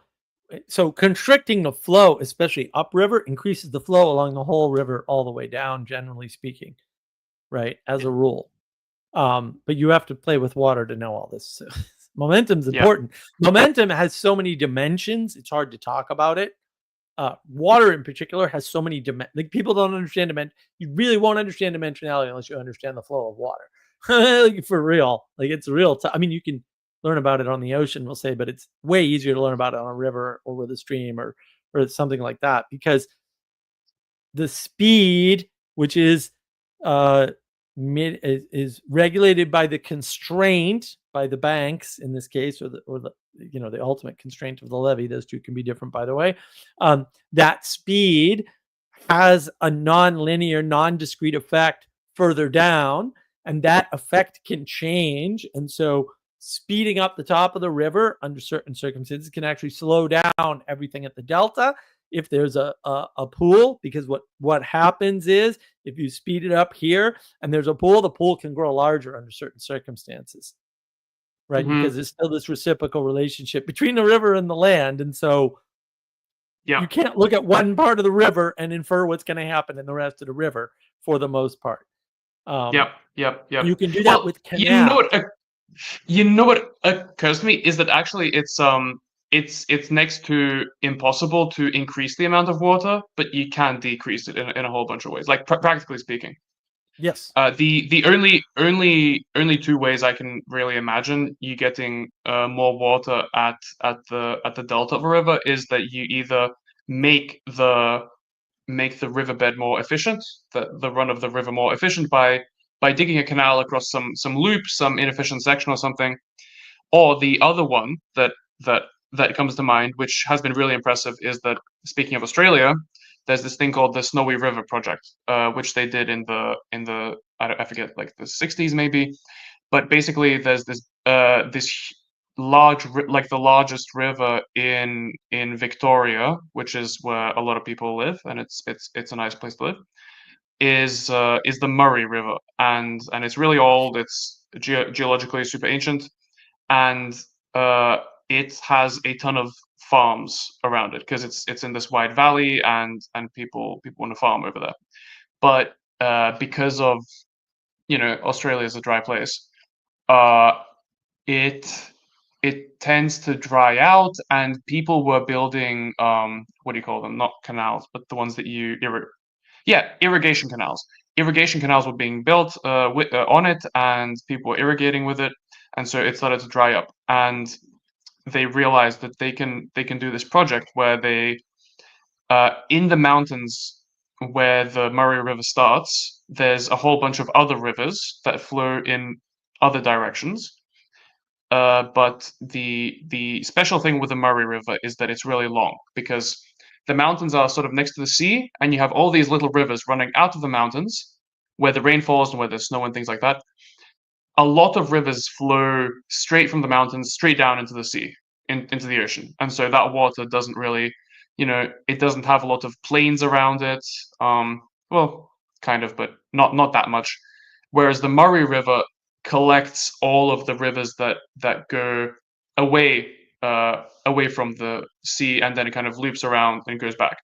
So what they did was they built this huge dam on this river in the mountains for a river that was going to go straight into the sea and not be used for agricultural human purposes, for cultural purposes. And Right. then they built this pipe that went through a mountain, and so essentially they moved this river that all this water that was going to go straight into the sea, they kind of moved it across a mountain, and so it gets moved to the other side of the mountain, which is super impressive. But it's also a kind of national mega project, and it increased the amount of water in the Murray River system by quite a lot. So that's the other option I can see of how to increase water in a river, but it's very involved. It's only recently become possible with you know human human engineering, and it was never a thing. So that's also something to think about, is that once you're given a source of something, you can only build it out to a certain level, and after that it's just not possible. Like there's no more stuff to feed off of. Right. Right. I mean, you could, so in this example, for example, you could make some oxbow lakes out of it, and that would increase the Mm-hmm. river flow at the delta, but it would sacrifice a bunch of water Mm. in part of the river valley. Yeah. Right. Which, may or may not be okay. Depends on what's happening. Mm-hmm. But also water begets water. There's this whole evaporative cycle. It turns out, no one knows this. It turns out that there's an evaporative cycle, and it happens at multiple fractal layers. And so there's an evaporative cycle that's more immediate, that actually affects the scale of the human. And this is also wrapped up in why trees keep things cool and man-made shade objects do not, by the way.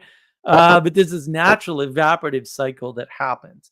And this natural evaporative cycle is a so-called virtuous cycle or reciprocal. And so what that means is that you can, because it's been done, take a desert, and if you add grass, even artificial grass, to a desert, you can make it not a desert anymore. Because collecting the dew and the little rain that falls and the moisture in the air with things that look like grass leaves and act roughly like grass leaves, even artificial plastic ones, will increase the amount of water in the area. And that small increase in water actually creates this so-called virtuous cycle, a reciprocal relationship. And so the amount of water overall increases by some nonlinear measure, and the desert vanishes, and the sand doesn't move anymore, and the ground is Mm-hmm. revealed, and the whole 9 yards. It's really wild to watch. I'm always stunned that the Saudis aren't doing this at a very large scale outside Dubai, but apparently they Mm. have no interest. So they have all the money Mm-hmm. in the Mm-hmm. world. They could very easily do this project. Mm. Yeah, I didn't know that. What I know is that the Saudis were the what was it, the biggest or the second biggest exporter of wheat for about 20 years, because they pumped water from the aquifers and they had these huge wheat fields, and like they were making serious amounts of I don't know if money. I mean, they have money, but they were exporting a ton of wheat, massive, massive, Yeah, massive, and then interesting. they pumped out all the water, and they had to go deeper and deeper to get it, and so Oops. now they have no more water in their aquifers. But they made a bunch of money from it. So was it worth it? I don't know. That's up to them. I probably wouldn't have done that, but They make so much more money on oil. There's no point. There's yeah, literally that's no point. just pure greed. Pure greed, I would say. Well, no, I mean, I don't think it was greed at all. I think they thought that they could sustain it, and Hmm. everyone's retarded. I mean, one of the best points that Peterson ever made, that everybody misses, is, and he slips it in somewhere in Maps of Meaning. I can look it up because I have maps of meaning in my AI. Uh, but he actually mentions this. Like, you can't sit there and blame, the industrialists of the 1800s or something for overfishing, for example, or over whaling or any of that stuff. And the reason why is very simple. The scientists told them they could not exhaust the resources. They told them that. This is written down. This is independently verifiable by you if you're not lazy and you're willing to do the research. Like, the scientists said, you'll never wipe out all the cod off of New England. They said that. You'll never cut down enough trees to make a difference to the forests. You'll never be able to, kill enough whales to make a difference in the whale population. They actually said that. And so it's not the industrialists and it's not greed that's to blame. It's usually the science that's totally wrong about its prediction, because science is almost never right in predictions at scale. The science is right the smaller you get, and there's a certain scale that it's really right at, and then you go to the quantum scale and then it all falls apart and their predictions are garbage again. But it's really good at one or two scales, and it's really garbage at all of these scales. No one tells you that because everybody wants you to believe science is awesome, which will come up tomorrow on the live stream at 7 p.m. Eastern that I will be doing on the myth of World War II, which I haven't scheduled yet, but I will. I just got waylaid by Gustavs, who finally decided to show me his wonderful slides. Well, this whole thing about the Saudis and this thing is that, like, they probably could have farmed wheat at a sustainable level for themselves for a while, for a long time, for but others. they exhausted, and for others, but they started taking out too much. So it seems to me like the story of the goose and the golden egg comes to mind, right? Except they didn't exactly kill the goose, but they factory farmed it a bit too much, and it died from exhaustion, which is a bit different because you're still intent on still having it lay the egg, but you just which is a bit different, I think, than killing it, because killing it is like, because what they did, at least the way I was told the story, is that they tried to look inside the goose. They tried to see what was inside it, which is different. Right. Well, and also, I mean, when you're following America down the rabbit hole and you don't understand anything about America, because most of the people in America don't understand anything about America, and nobody outside of America understands a damn thing about America and what happened. And I've touched on that in history videos on navigating patterns, but I'll be touching more on that tomorrow on the live stream for sure. That's going to come up.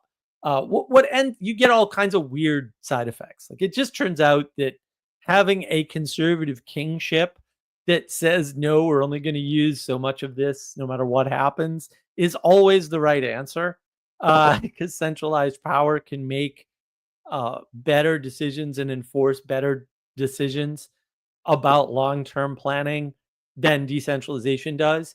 And it's very hard to know what the right level of decentralization is. And it may be zero, by the way.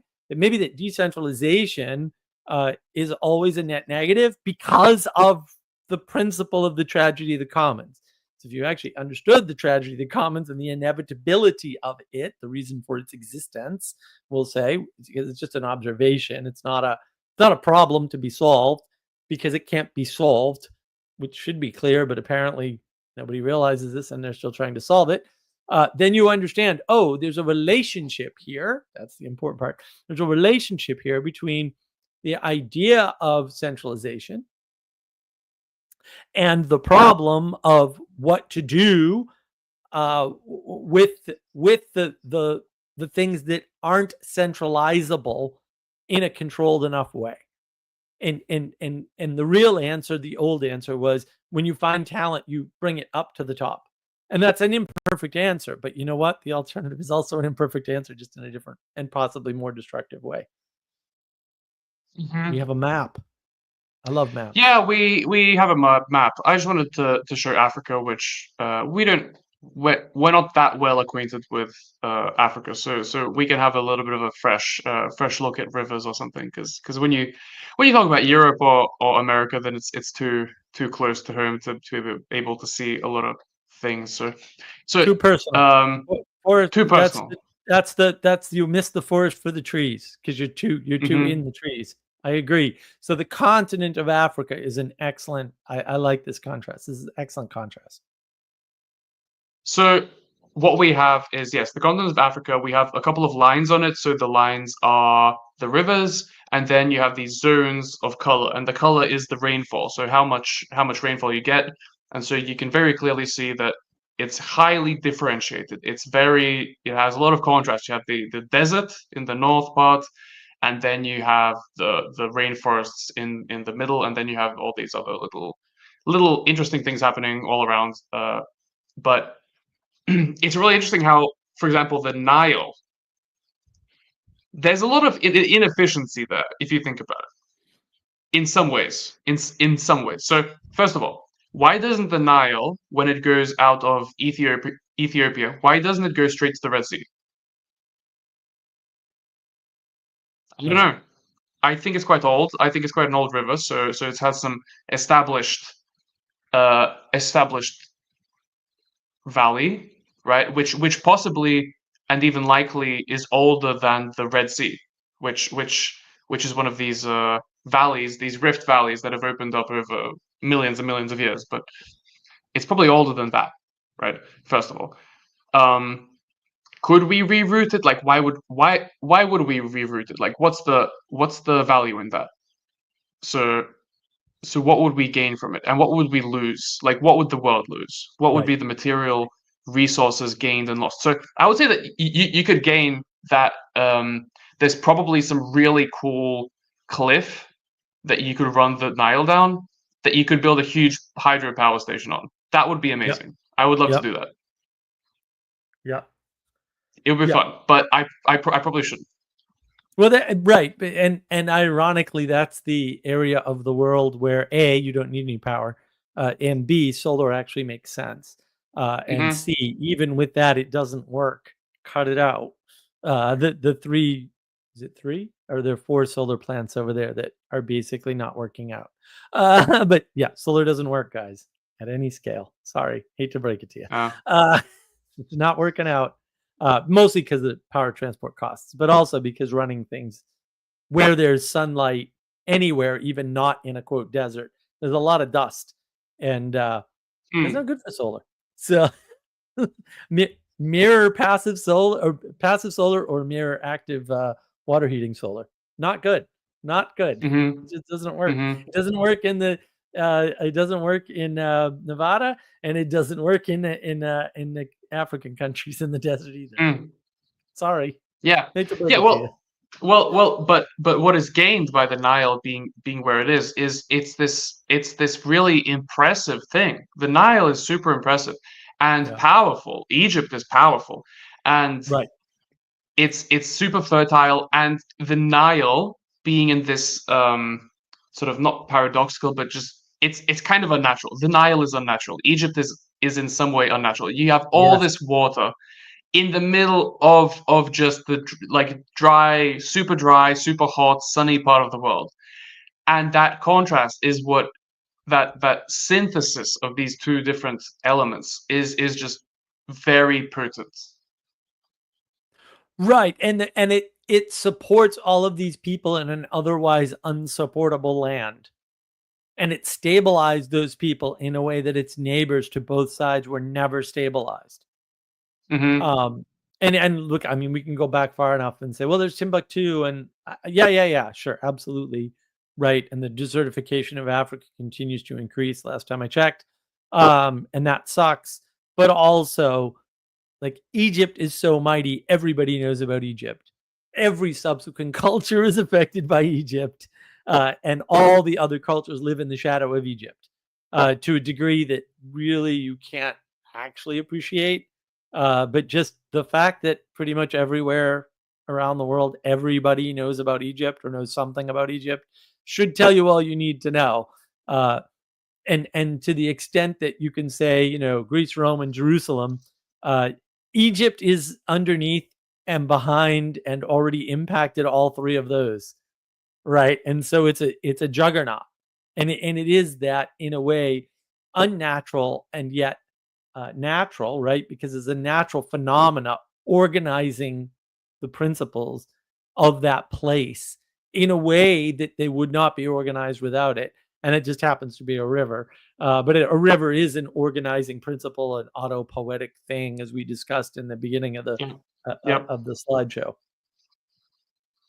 Well, to some degree, autopoietic, because a lot of these rivers, or at least the structure of them, has been predetermined by other factors. So I don't know that much about the Nile, but for example, the Rhine, the course of the Rhine has been determined by a rift valley that has been slowly opening up in Europe.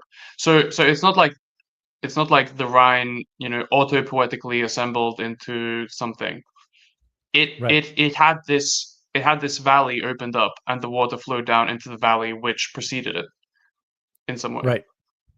So that also, I think that has to do with your idea of creation, of having something preceding you, which is bigger than you, and which kind of constrains your choices, where you can go, what you can do, and all that. Yeah. Yeah, exactly. There is a creation provides constraints, pre-existing constraints.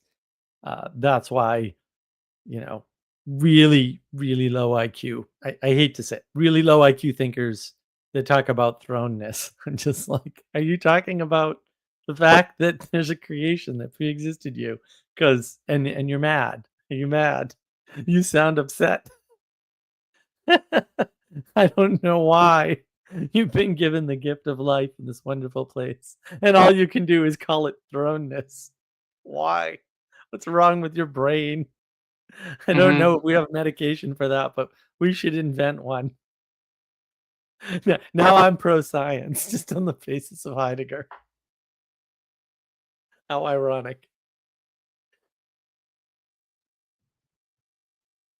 So what else do we see here in this map, Gustavs? What else do we have other than I agree, the Nile is, I mean, everybody who's explored the Nile has said, "Man, this is weird." Right? Like all the writings about the Nile are like, "This is a great mystery. This is weird. This is crazy. What's going on?" Well, I can keep going on about the Nile. Like, it's interesting that the Nile within the realm of Egypt doesn't have any tributaries, at least not serious ones. Oh. Hmm. I mean, it's totally linear, right? Which to me has a resonance with the idea of monotheism, that you have this single origin of Oh, I didn't even see that. And of of that's the first monotheistic attempt at monotheism is Egypt, so far yeah, as yeah, anybody yeah. can tell. That's So far as fascinating. anybody can tell, and it's interesting that the traditional. I think maybe I'm kind of wrong on this, but to some extent, I think the southern boundary of Egypt was these I forget what it's called, basically semi waterfalls. It's like this churning. They had this rocky part of the Nile, and so it was no longer navigable past that point, and so the power sort of didn't extend that far ever. And now there's a huge dam built there. It's called the Aswan Yeah, Dam, that's one day. one of the biggest in the world, I think. Yeah. One of the oldest, anyway. It was built by the British as well. Uh, Impressive. But uh, there's this there's this I don't know, like, implication or something, that the source is like not perceptible. Yes, the cataracts of the Nile. Yeah, that's what I meant. So the source isn't visible to you past that point. So if you're living in Cairo or Memphis or something, you know that everything is monotheistic, or like everything is singular up to that point. Everything's unified, and then beyond that, you have this chaos that is like obscured to you, that you don't Yep. appreciate. You can't evaluate it. It's You not don't see it. perceptible. You can't perceive You it. don't see it. You see it, Yep. and it's a privilege and a luxury that can be afforded to you by hierarchy. So you have somebody above you that's managing all this stuff for you, and then it gets passed down to you in a very Yep. digestible format. Yeah, and that fractally scales all the way up and down, right? So the river is provided from your perspective to you because all rivers pretty much predate you, right? And then you benefit from that. That's a gift, we'll say, from the ineffable creator of the universe or something. Uh, and then and then if you can appreciate that, if you can accept that gratitude or grace or whatever you want to call it, maybe a little bit of both, then you can utilize that to your, to your advantage. But if you can't, because I don't want to skip Ludwig York's comment here, because he's referring to Heidegger, is German. If you can't, you end up German.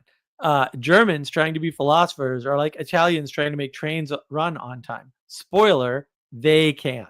Uh, my simultaneous dislike of Germans and French, by the way, so-called philosophers, because they're definitely not, by any reasonable definition, is shared, and therefore will be highlighted. But yeah, when you start to quote philosophize about this stuff or figure it out or remove the mystery, right, to have the knowledge, because we're living in the age of gnosis where people are trying to have the knowledge. You have knowledge by materializing it. You materialize knowledge through propositions. These propositions are spoken or written or both. And so you want to have the knowledge. But having the knowledge means necessarily removing the mystery. And because my argument is you can't actually remove the mystery. Good luck. That's what quantum physics taught us if we just learn the lesson. But apparently some people are dumb. That's almost all of them. And just accepted the wonder that is creation, then we wouldn't feel thrown into this world, which is a stupid way to talk. It's the dumbest way to talk. I can't believe anybody still talks that. Like, did you not? Really? But the river sort of should teach us that, right? There's a fractal way in which the magic miracle of the mystery of the Nile creating this great civilization that outlasts everything else by a ridiculous time frame, and is the only bridge to the past that we have, really, is Egypt, and then also perpetuates a lifestyle that is otherwise unknown and unheard of and unreasonable. I mean, they invented the steam engine. They couldn't use it because they had too many people, but no need for a steam engine. But like they had a steam engine, so I don't know. Well, yeah, but so it seems that Egypt either and or was constrained by these cataracts and it couldn't go any further, or simply accepted its place there and was happy.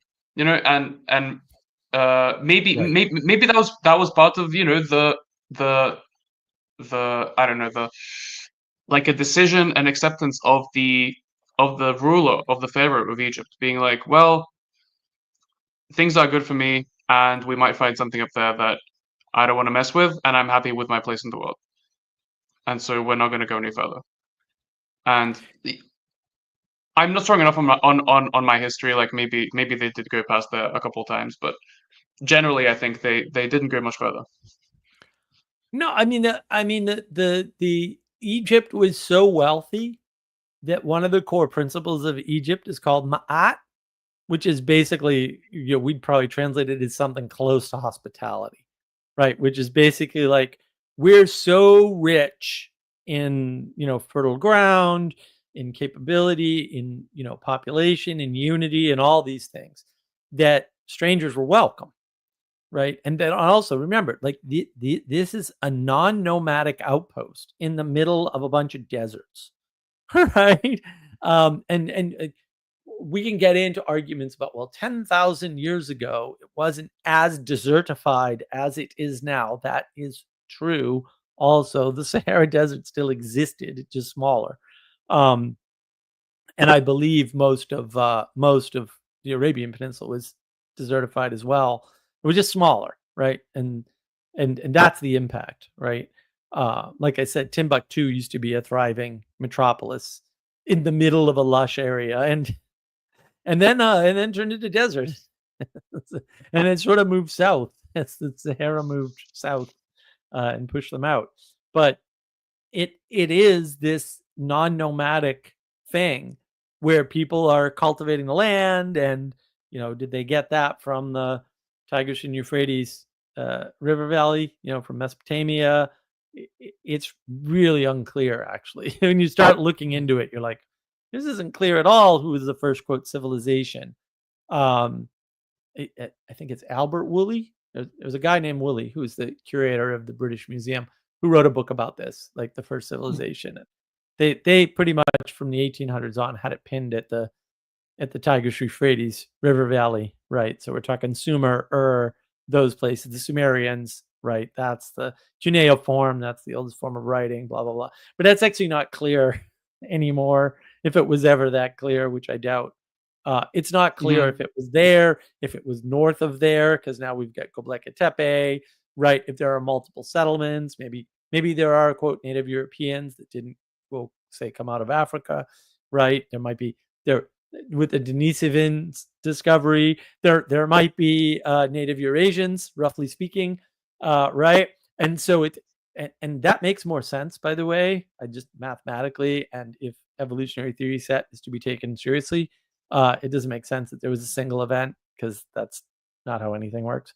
And so Egypt in and of itself is a remarkable place with a remarkable history due to the river, right? The river itself is the thing that causes this to happen, which might be why there's so much river symbolism all over, we'll say healthy symbolic texts. And maybe, I mean, I'll go out on a limb, because I can do that as long as I say I'm out on a limb, and say it's quite possible that just a quick review of my head, it's quite possible that healthy symbolic representations have trees and rivers, both, and unhealthy symbolic representations do not have either.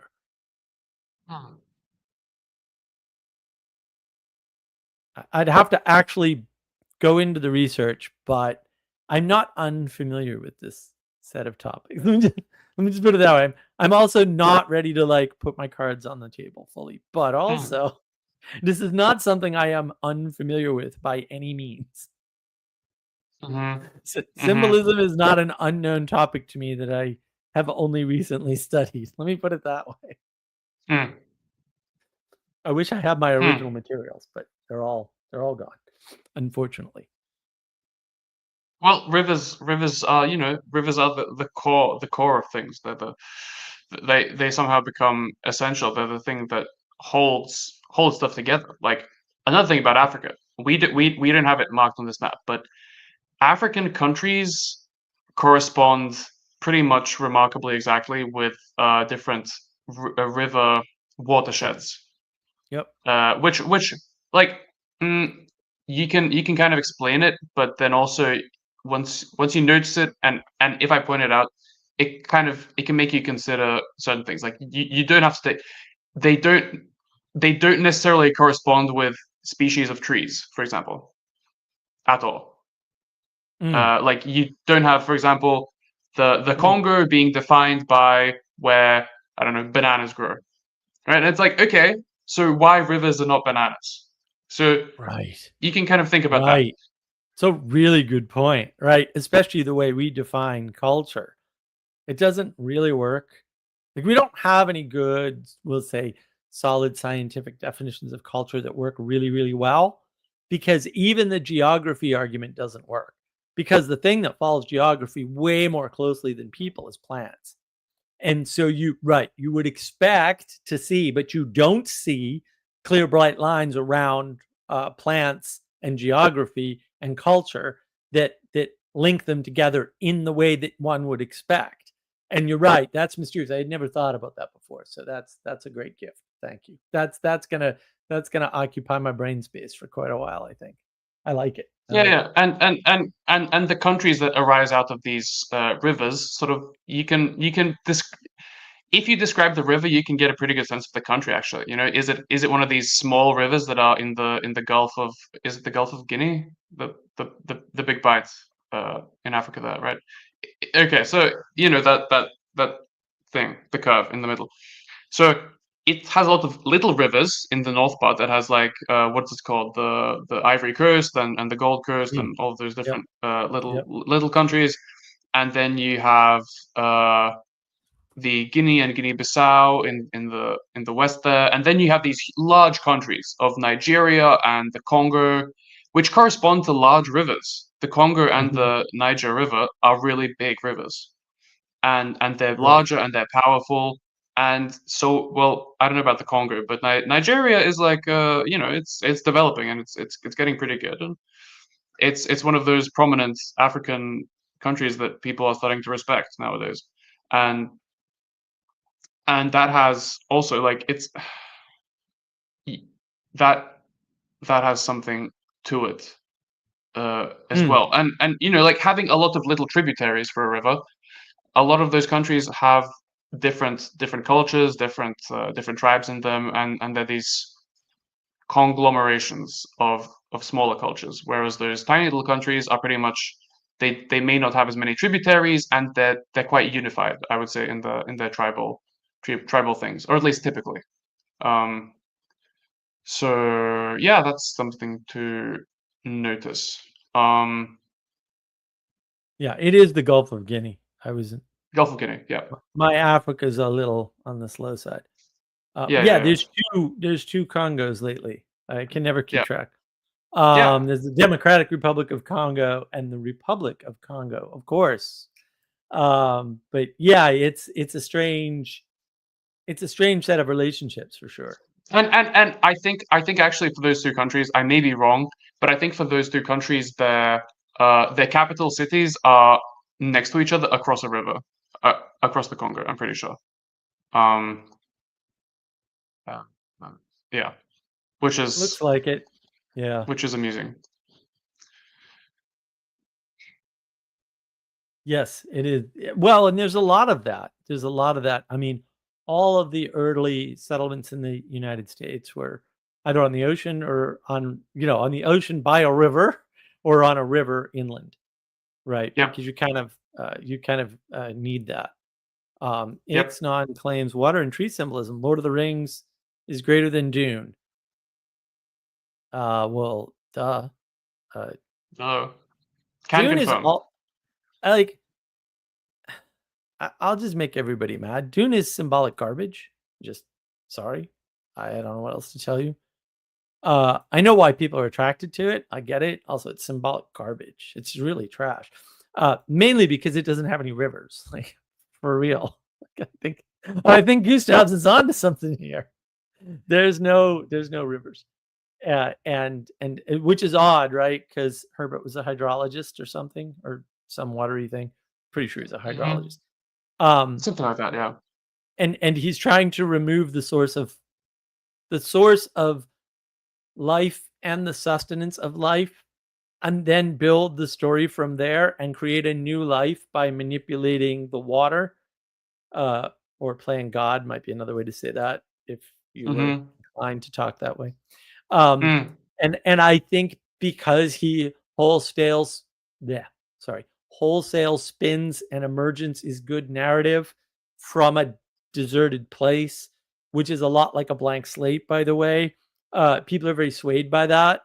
I was not impressed. I remain unimpressed. I love the movies. Don't get me wrong. Uh, the book is not well written. It's decent. Mm. It's above average writing. He's not terrible. He's not Terry Pratchett or heaven forfend Robert Jordan or something, or George R. R. Martin. Like none of these guys have any skill at the manipulation of English grammar and sentences and paragraphs. So we had that going for him, but his attempt to wholesale spin myth, uh, which has been the story of all writing post Tolkien, unfortunately. Which is also why I'm not terribly impressed with C.S. Lewis. I lost every subscriber. I get it. Also, gonna die on those hills. Um, it is the water symbolism that's important, and you'll also notice that it's absent from C.S. Lewis for the most part. Mm. Oops, didn't notice that, did you? Sorry.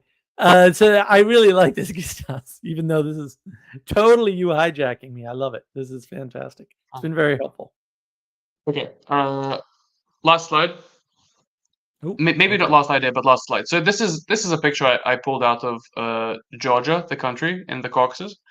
Mm. So it's one of the larger rivers. I don't exactly remember what it's called, but I kind of drew a line of where the main river goes, and it starts in the mountains north of Kutaisi, and then it flows down and through the middle of this valley, which sort of opens up in a wedge shape towards the Black Sea, and it reaches the delta at Puti, which is a different city.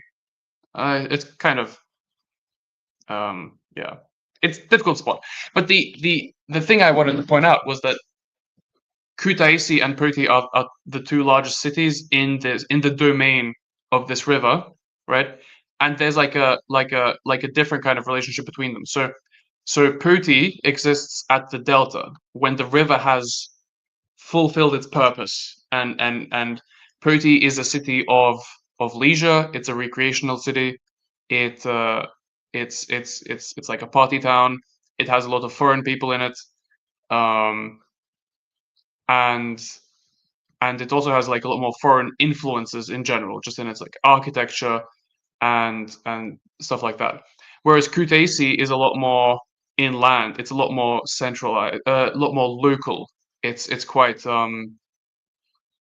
like culturally genuinely Georgian than Puti, which is people don't maybe go there so much for speaking to actual Georgians, and the other thing is that there's this there's this aspect of civilization, of human civilization, of working with rivers to uh or like working with water, working with these hierarchies and sort of Mhm. fitting them to the civilization. So it's not only that you fit the civilization to the river, but then once you start to work with it, it goes the other way around. So like Kutaisi, it has this large hydroelectric dam right next to it. So you immediately have this, you create this what do you call it? Interruption in this flow of the hierarchy. You create a very solid, definite interruption in it. And then Mhm. that is like this point where you get this large city. So these two things like go together with each other. It's like the flow of the river isn't like the Nile, where you have this or like the Tigris and Euphrates, where yeah, you do get these large cities. Rioni, beautiful. Um, where you get this uh, settlement all along the banks, sort of evenly, more or less, large cities maybe, but you get this definite city at some point. So you get this Mhm. interruption in the hierarchy. It's like Mhm. it's like you scale up the fractal thing, and Right. there's a definite jump at some point, which is different from the like it's it's like the human tendency is to make these hierarchies discrete instead of just like flowing linear. Mm. Does that make sense to you? Yeah, I think you're right, and I think that I mean there's a deficit when we link rivers and hierarchy too tightly because we forget Mm-hmm. how we started this presentation. So if you didn't see the beginning, you have to go back. You have to go back, right? Because the start is really important, right? Where the pre-existing vegetation and lay of the land, if you will, is what determines how the river falls or the hierarchy from above emanates below into the thing, right? Through, in this case, the process of gravity, which doesn't make any sense at all, but whatever. We'll allow it. Gravity's a good enough word anyway. It's probably the best scientific word the science idiots have, so we'll grant it to them. So the force that pulls things, we'll say, to the lowest point, or into the unification, um, is already pre-constrained. So again, as I said in the beginning, starting points matter, right? They matter a lot. And the Rioni River here, you know, there was something there first, and then the river came and co-formed, right? It reciprocally manifested or something, if you want to use the bizarre, ridiculous, sciencey, philosophic-y terms that the big-brained intellectuals try to manipulate into explaining away creation. So there is a way in which there's a top-down emanation from above that you have no choice about.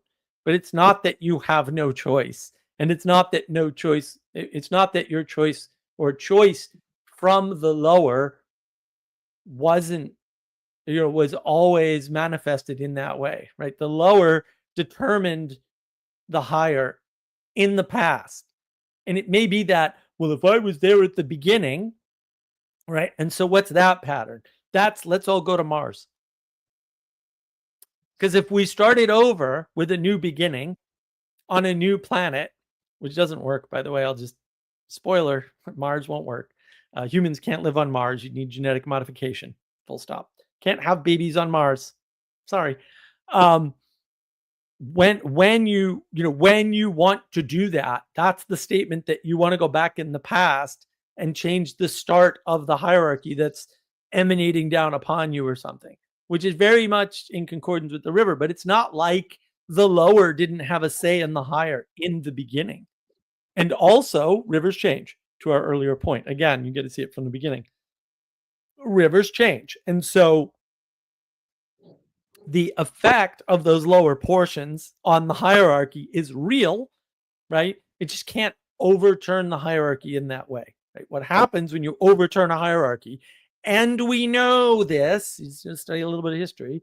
If you don't believe me, you can watch history videos on navigating patterns, and we'll put it to bed for you there. That's Adam and I talking about that. You get the French Revolution or the Russian Revolution, which is just a bunch of death, usually by the revolutionaries. And it's not good. It's a flood. It's chaos. It's chaos everywhere. And maybe it's theoretically possible that the chaos created by the revolution is worth the outcome. But historically, that's never once happened. Just telling you right now. Historically, never once happened. It's never been worth it. Not once. And also remember, all the revolutionaries get killed. All the revolutionaries get killed with so few exceptions, they're not worth pointing out. People like to point that out. Right? That's fine. The exception proves the rule. And also, if you want to be one of the revolutionaries, you can get shot against the wall in the second round of the revolution all day long. I'm not down with that, though. Thank you very much. I'll take the corrupted current hierarchy any day of the week. And here, let me just make us bigger. There we go. We are grand in our largeness. So you want to be a little careful and realize what came before determine the nature of the hierarchy that's emanating down upon you. Like and you still control the flow of the river to some extent. It's just that you're so much smaller than the river and you always want more control, right? In the same way that the science idiots want to own knowledge. And so they make all knowledge propositional, even though 0% of knowledge is propositional. All knowledge is action or the result of action. It's the same pattern, right? It's the same misunderstanding pattern. Yeah.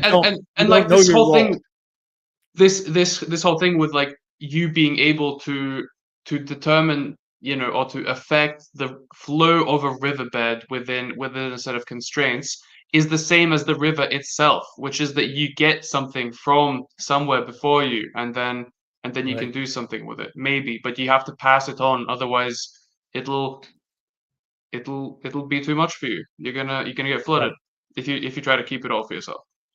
Right. And that's interesting, right? Because that's reflected in a couple of ways. So the resentment of that fact, the rejection of that fact is very much wound up in the thing that I mentioned earlier, which is thrownness, right? Somebody says thrownness, run away from this person, right? Like, I mean, do it politely and carefully and, let them think that you're still friends or whatever, but don't listen to them. Like, this is nonsense, garbage. They're just being resentful and they don't know it. That's why Heidegger became a Nazi. Good hint not to engage in a philosophy when the philosopher himself becomes a Nazi. Probably going to lead you down a bad road, right? With a probability of 100%, by the way. don't drink the poisoned water, right? It's like Yes, if you look yes, up the hierarchy where somebody comes from, and it's like, oh, this person went bad, or oh, you learned from somebody French. Like, don't listen to that person. It's right. gonna be bad. Exactly. Exactly. You didn't rebel against the French and go live in the unlivable Canadian wilderness with beavers and no women. Well, then you're corrupt if you listen to the French. It's why I was hoping the French Canadians would save the world, but apparently they're too disorganized. Can't even win an election. It's too bad.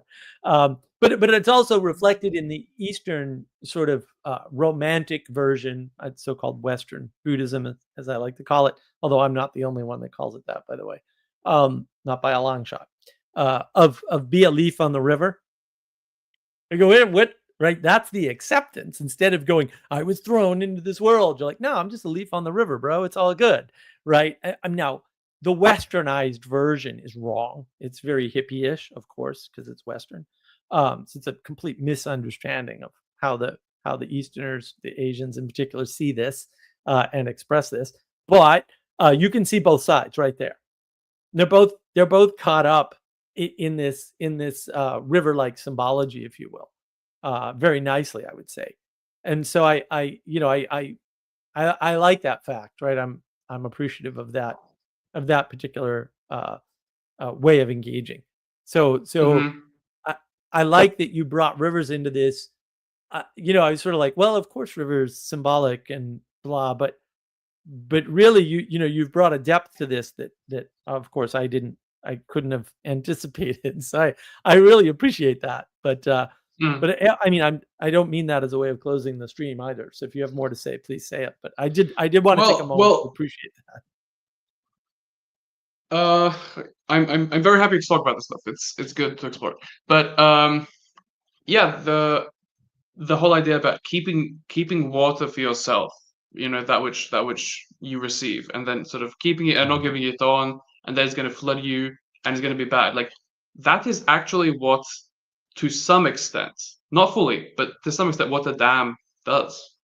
You're Right. stopping the water going away from you, and you are Yeah. generating a lake or a pond or something, like a Yep. small Yep. flood, and then actually that can have benefits both above the dam and below the dam.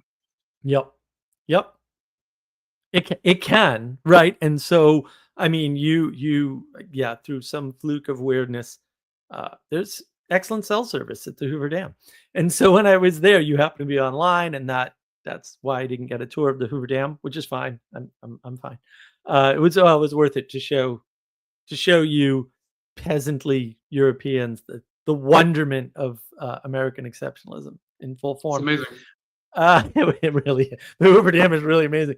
But we also drove around a good proportion of Lake Mead, which is the reservoir that's set up by the dam.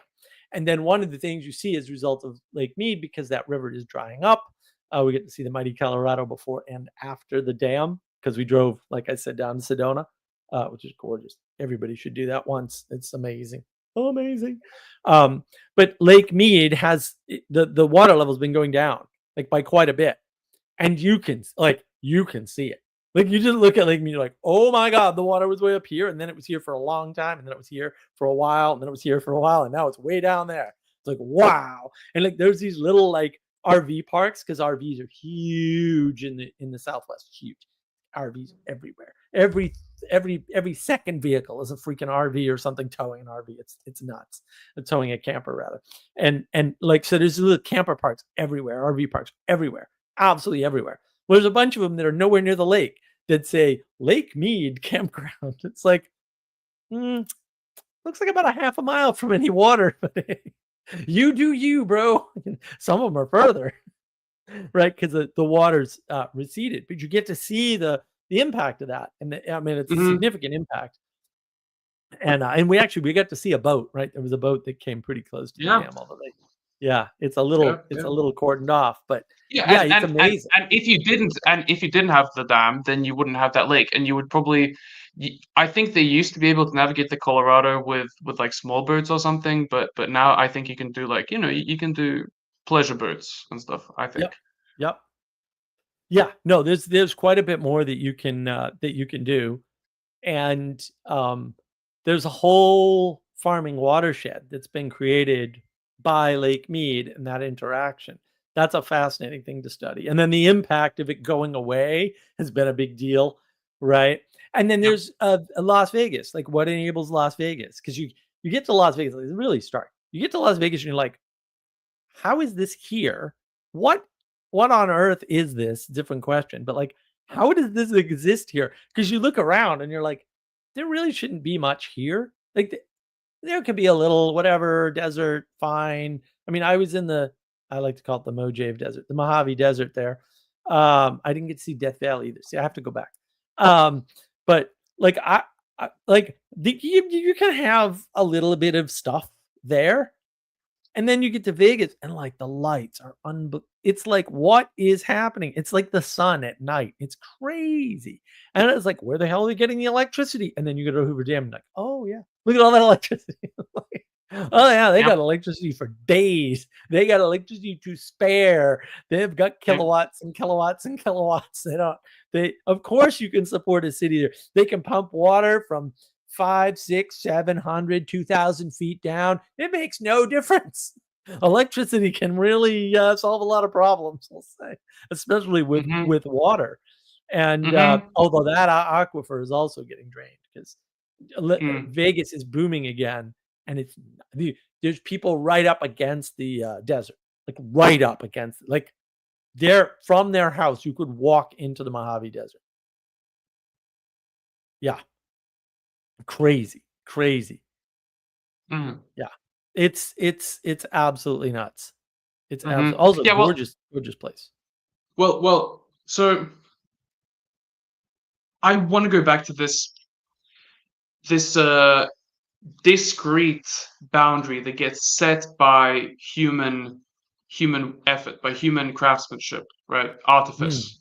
Mhm. And Mhm. then this discrete boundary, this setting of a boundary of a border creates two very distinctly different zones in a hierarchy, like before and after. And so before the Mhm. hierarchy, you do get this flood, right, which actually seems to have to do with like recreation as well, and like a fullness, and you can irrigate a lot more, and so on. So it's like it's a it can look to people who are below the dam like they're stealing their water, right? Mm. But what do the people who are below the dam gain? Like besides electricity, they gain stability, stability Right. of water because then they don't get flooded and they have water released continuously when there's less rain or something because they can let out the reservoir and let it down. And so that's really significant. So when you think about different structures and like these boundaries, I'm immediately going to analogize with human offices that people get, like human. So, for example, the priesthood ordination is a very discrete boundary. You're in or you're out, and there's different roles, Mhm. there's different experiences in those things. But so, like the priesthood is maybe a little bit like abstract, but priests have a different experience of what is it that the priest is channeling down to the non-priest, right? He's sort of channeling something like the grace of God is how I see it. So like I can analogize water to the grace of God, and then the priesthood as the people above the dam, and then the laity as the people below the dam. So Mhm. the grace of God is, it's changeable. There's these things that come in waves, and sometimes you have this, spiritual whatever awakenings in continents, and it's crazy. And then other times it seems like stuff is Mm. rough. And so um, the priesthood does tend to gather a lot of this spiritual experience. Like they go on retreats sometimes. They live in monasteries. They have an abundance of this stuff, whereas the people below, sometimes it seems like, oh well, I necessarily have to go through these people to get it. Like that seems a little bit weird, but there's a benefit to that, and a lot is lost when you get rid of that boundary. And I think that works very similarly in other kinds of like office, Mhm. or like what word would you use for this? Well, I think the symbolic pattern of the tree and the river recurs at all fractal layers. And so in any organization, because we call them organizations, like a Yes, corporation yes, or yes. a government, those are organizations, right? Nonprofits, even though they're mostly run like corporations, those are organizations. A community is a type of organization. A society is a type of organization.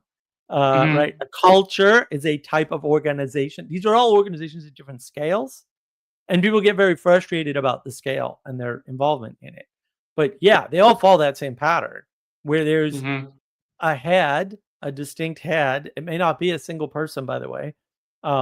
Leadership is not of that nature. If you want to learn more about leadership, my book is coming out at the end. By the end of this month, the printed copies will be ready. Um, I'm reluctant to release an audiobook, and I may never do that because I really want participation. And reading a book gives you more participation in the text. And it's super important, actually, in this particular book. But leadership can be many different things. But the leadership, even if it's the board of directors or something, which is a valid leadership role, is the thing that sends down from the top. Like if you wanted to relate it to the Nile, the board of directors is Lake Victoria, right? Whatever area that because it's not only the Nile that comes from Lake Victoria, right? Whatever thing through which the water flows to form the Nile would be the president or the CEO of the corporation. Yeah. Yep. And so you can see how it maps, right? And then everything downriver is a gift from above. Yep. Yep. Right. Well, the point I was making more is that what is gained by formalizing these roles. So if you have a distinct boundary between Lake Victoria and then the rest of the Nile, right? If you have something there, like a lot is gained by that, and that's like a formalization of these offices, right? I think you talk about this quite a lot, about like how in your programming talks you talk about how we don't have this these entry criteria and things like that, and so people don't really know how to relate to where they should be, and there's no like trust gets lost because you can't rely on these things anymore. Right. So on my personal channel, which is just my name, look it up on YouTube if you're really interested in ranty, bad lighting, bad sound, as I like to explain to people. I talk about the, we'll say the meaning crisis issues and the intimacy crisis issues in relation to programming, which is, where it's most clear to me because I spent 35 years in the industry. When you don't understand these concepts and have them properly differentiated, which will be in my book, actually, oddly enough, it's all connected somehow. Weird. It's almost like it was planned, although it wasn't, which is even more weird. When you don't have a proper appreciation for that, you're in a flood.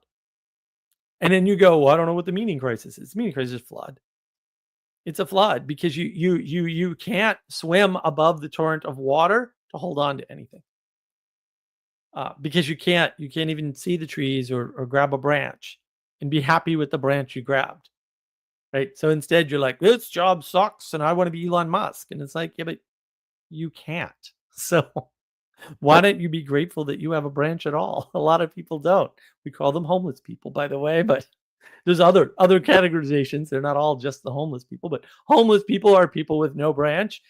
You're doing better than them. Maybe, I don't know, get a little bit of gratitude there that you're not like stuck the way they are, we'll say, because that's horrible, right? That's absolutely horrible.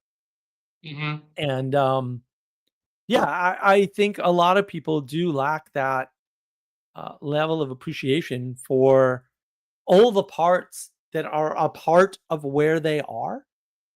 And the more parts you understand, even you don't have to understand them deeply, you just have to know they exist, the easier it is for you to fight domicile. The easier it is for you to manifest meaning in the world. Because you're going to realize there's so many opportunities to do that and ways to do that despite your limitations, right? And people get really caught up with limitations. I mean, you probably saw the video. It was one of my more popular videos on my private channel, way more popular than most.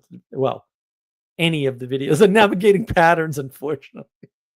I just hit the algorithm twice with 2 different videos, where I say, yeah, maybe you suck and it must suck to suck. And a lot of people really like that. It's like, yeah, because especially in programming. I read a tweet recently. So dumb. This guy was like, programming languages are like fonts. And I'm like, modern programming languages are like fonts. They're all the same 4 concepts redone over and over again with slightly different syntax. Absolutely. But Lisp and C and Pascal, very different languages. Like, they're not like fonts to one another at all, dude. We're talking about core principles, some of which don't exist in some of those languages, right? And others of which exist but are harder to do in the different languages. There's that much variation. But this guy was, he's probably in his 20s or 30s or something, and just doesn't study history, and so didn't study the history of computing languages, and doesn't know about the Lisp versus C battle, which is the least of your worries. Because if you don't understand the difference between Lisp, C, Fortran, Pascal, and maybe something a little higher level like Squeak or something, you're really not getting a sense. Or Logo is another good one, because Logo is very different from the other languages. Then you're really not getting a sense for the richness of computing languages. But what you are getting a sense for is the flatness of so-called modern languages, with their 4 advanced concepts that they keep recapitulating, over and over again. In the same way that you think that Elon Musk is the boss, and so he just calls the shots over at SpaceX and Tesla. And it's like, no, the boss usually just finds the smartest people and puts them in charge of the right things. And that's a skill. And that's a skill that you, because you're a Muppet, don't have. Right? Like you don't actually possess that skill. That's why you're a worker bee. And there's nothing wrong with that. Like, we need worker bees. It's fine. Also, you're a worker bee. And you should like appreciate that. Like, you shouldn't get all upset about that. You should actually appreciate that. And just to sort of give people a little bit of whatever, that, my friends, is the Hoover Dam. And behind it is Lake Mead. And it is freaking enormous. And this is the view from the new bridge. It's only about 15 years old, that I knew nothing about, and Sarah knew nothing about, because she'd been there 20 years ago. So she didn't know that highway wasn't even there.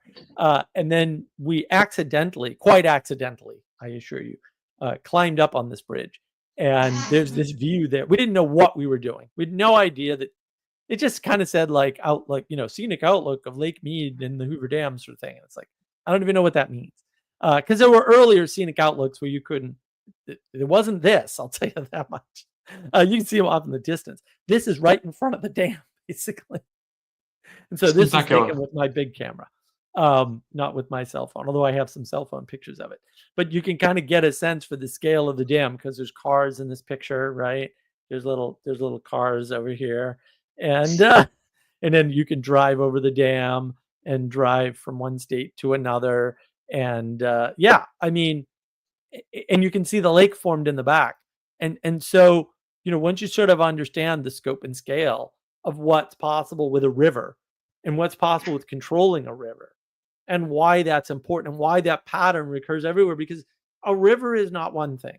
I really liked your story about the cities in Georgia, where the city on the coast is obviously full of random heathens from ports afar, right? Whereas the one in the mountains is very stable, and culture hasn't changed, and it's closer to the cohesive nation, right? Because it's closer to the centralization. The centralization is the head of the river, right? So the head of the river and the head of the country, at least the head of the culture, are the same.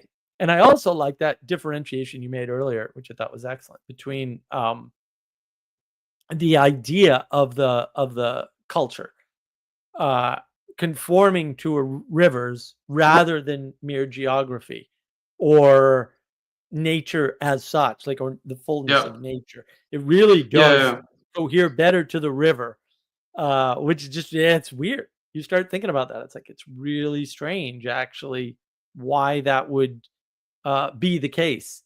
Yeah, And yeah, like the most perfect example illustration of this is the Chinese Three Kingdoms. If you look at a map, it's three different rivers and mm. three different kingdoms, and what happens when they get unified is that the emperor builds canals between them. That's what happens. Oh, And then wow. that's the That story makes of the sense. unification of China is them breaking apart and getting conquered by each other, and then canals get built, and then they that's and those canals are um impossible in some way. Like it's impossible to build them, but the emperor somehow still manages by throwing a lot of stuff at it, a lot of Chinese people and resources and all this. But it does happen. But that's the Three Kingdoms, is these three river systems kind of uh, getting together and getting apart.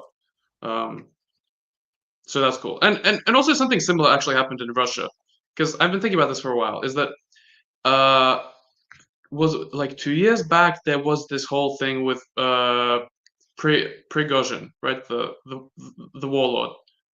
And and it was essentially that a bunch of cities in this area near to Ukraine um sort of had a revolution against the current head of Russia. And if you look at a map, it was basically the river Don against the other rivers of Russia. And Russia is really important because Russia is also basically the unity of three different rivers, which is the Don, the Volga, and the Neva rivers. So it's these three river systems, and also Mhm. they've been unified by canals, and then that's what keeps Russia together, because they can ship stuff in between them, and they're kind of geographically um, compatible in that way, and then that connects the Baltic Sea, the North Sea, the Black Sea, and the Caspian Sea. And Russia is sort of has this backbone of river systems joining those together, and so they can ship stuff in between them really effectively. And that's happened since the Vikings. Like, how did the Vikings get to Constantinople? Is that they went up the Neva River, then they went down the Volga River until the Don, and then they went down the Don to the Black Sea. That's how they did it. Oh. Oh, wow. And then Wow. how did Russia start out? Right? It's the Right. Rus, which is the Right. the Vikings. Right. Interesting. Yeah, I think, the sort of the question that's arising in my mind, and yeah, I just had to check. The first Chinese emperor did build the canals. It's a wonderful movie. It's very old, called Hero, and it is a telling of the first Chinese emperor, and it's a fantastic, it's a gorgeous movie. Absolutely, I have it. I have it on like DVD. It's so good. I bought it. I don't do that with many movies, but like that one's well worth it. There's two movies named Hero. The older one is the one about the Chinese emperor. It's very long, Mm. well worth the watch. But I was like, what? They don't mention that in there, right? They're making a different point. Um, and now I like the movie less, actually, because I'm like, wait a minute. But it got me thinking, as you were telling these stories, like, why aren't we thinking about the world in terms of rivers and trees? Right. And I think that's the scientific I mean, revolution. you don't. I'm trying to. That's true. Well, yeah, I do. I right. Well, I would, I would, uh, immodestly say I don't need to, because I have the tools. I have the Yeah. background tools, right? So to me, flow is a thing, and I understand it inherently. Um, and so I just always, I think of how things are connected all the time. But the scientific way of thinking of things is dissection, and in terms of, so the part of the thrust of that movie is, well, the whole driver of the movie is there's a warrior who becomes a great warrior to assassinate the first emperor.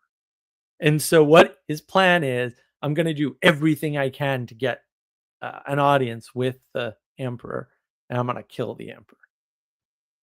And all the way at the end of the movie, because he does it, he makes it, right? And it's this weird scene at the end. I love it. It's a this accolade sort of thing has been bestowed upon you. You may move, 3 more feet towards the emperor. It's all right. And then everybody else moves back and he moves forward and stuff. And then just before he's ready to, pull out his sword and take the emperor out, finally, the culmination of his entire life's endeavor,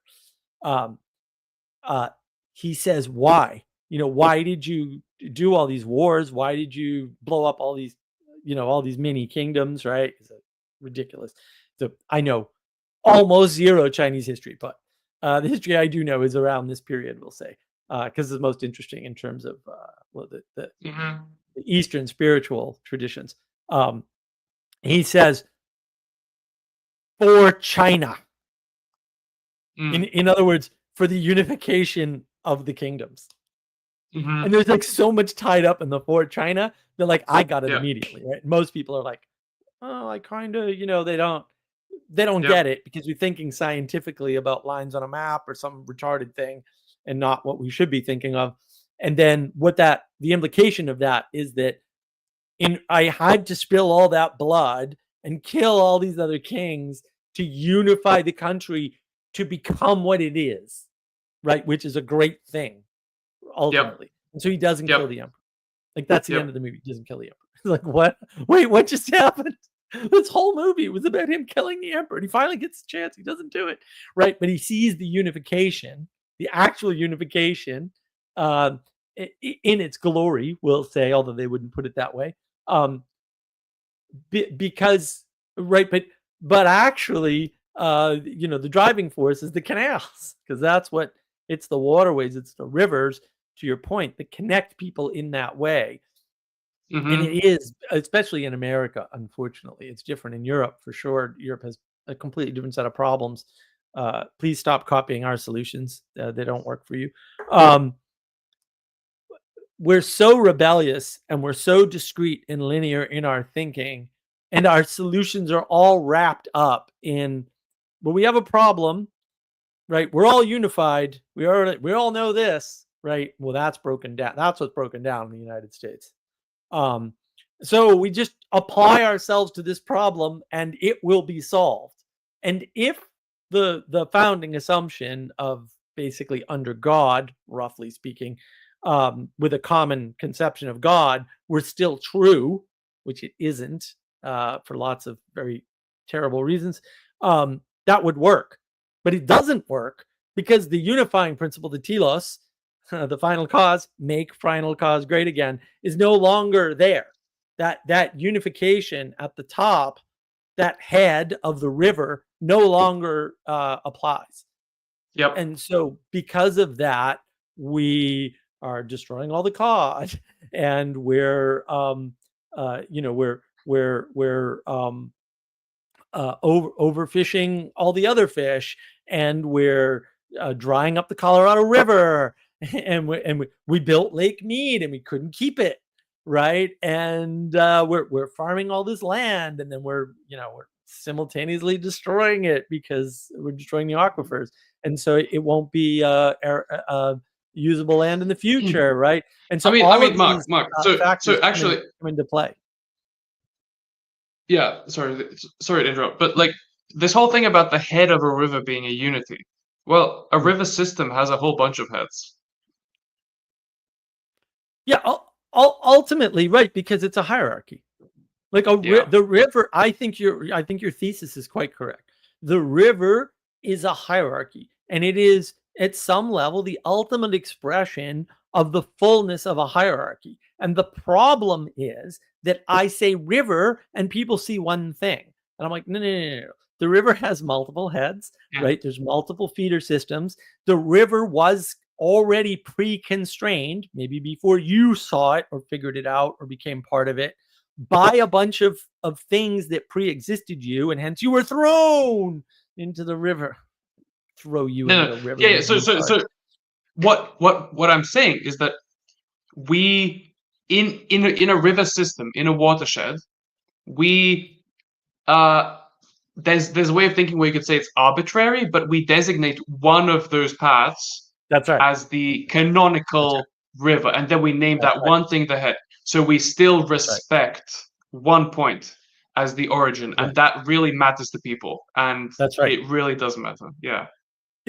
It matters in some sense, Gustavs, that there is a single form that represents the whole in all its glory, even though that single form is represented within that whole as a part of it.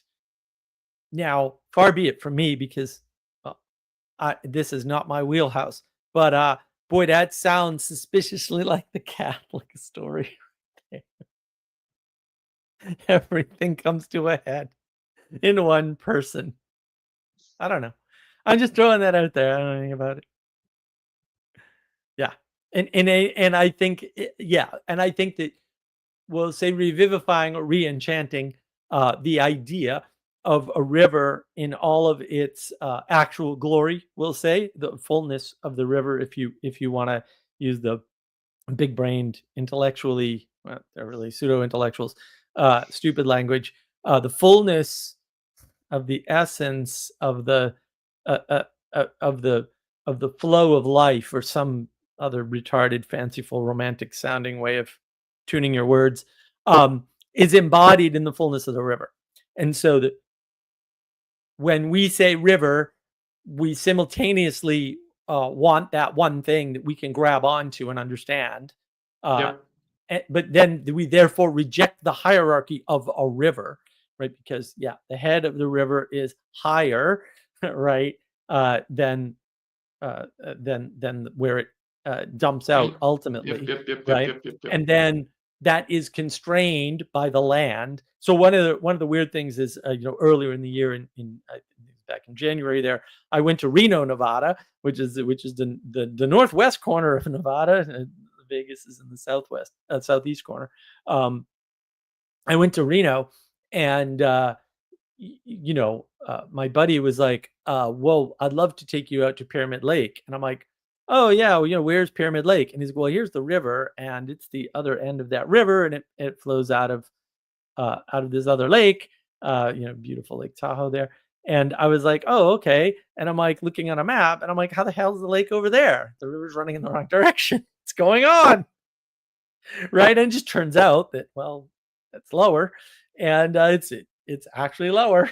And so, yeah, that's how it works. It's dropping from here, and it's going this way away from the ocean, and it's going north and everything. And I'm like, and ultimately it doesn't, right? Ultimately it drops into the Colorado, I believe, and goes to the big dam I showed you earlier, right into Lake Mead, ultimately, because all the water over there eventually drains that way or the other way, and that's right on the California border. Mm. So yeah, the constraints they can cause weird things to happen, like with the Nile. The Nile's a weird river. It's a strange river.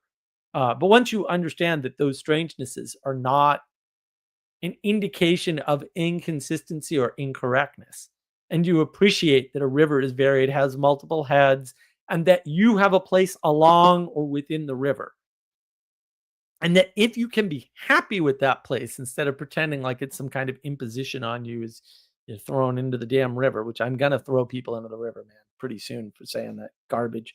I'm just getting tired of hearing it. Then you can really fight the domicide and appreciate being a leaf on the on the river, if you will. Even though Western Buddhism is a poison upon the planet, they're not wrong about that, right? And appreciate your role in this, in where you were born into, and what you can do in a positive fashion to help shape that river, because the river needs you as part of the river system, we'll say, uh to interact with it and help to shape it. And if you want to like be the one that shapes the whole river, you're out of luck. I mean, that's not going to happen. But you can be something that makes the river better. And if you're not being something deliberately that makes the river better, you are making the river worse. And I would prefer you not. That's all that's as far as I can go. I prefer you not, because there's no reason to. And it's a bit annoying. And I'm part of the river too. So if you could stop polluting the river, that'd be great. It'd be an upgrade.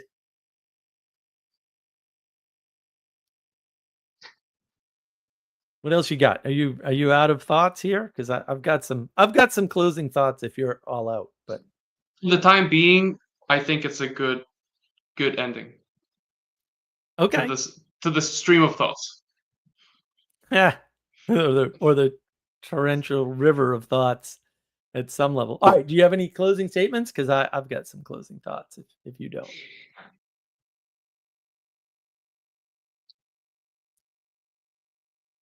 I think during this conversation, I gained new appreciation for a whole bunch of things.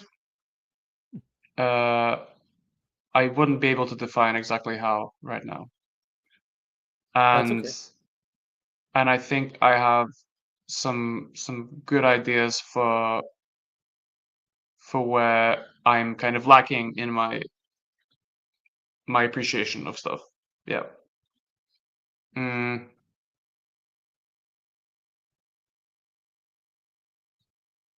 I don't have cohesive thoughts. No, no.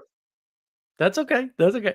Yeah. I mean, just living in the gratitude without the explanation is way better exemplification anyway than these are the 4 points I learned. Yeah. Who cares? At the end of the day.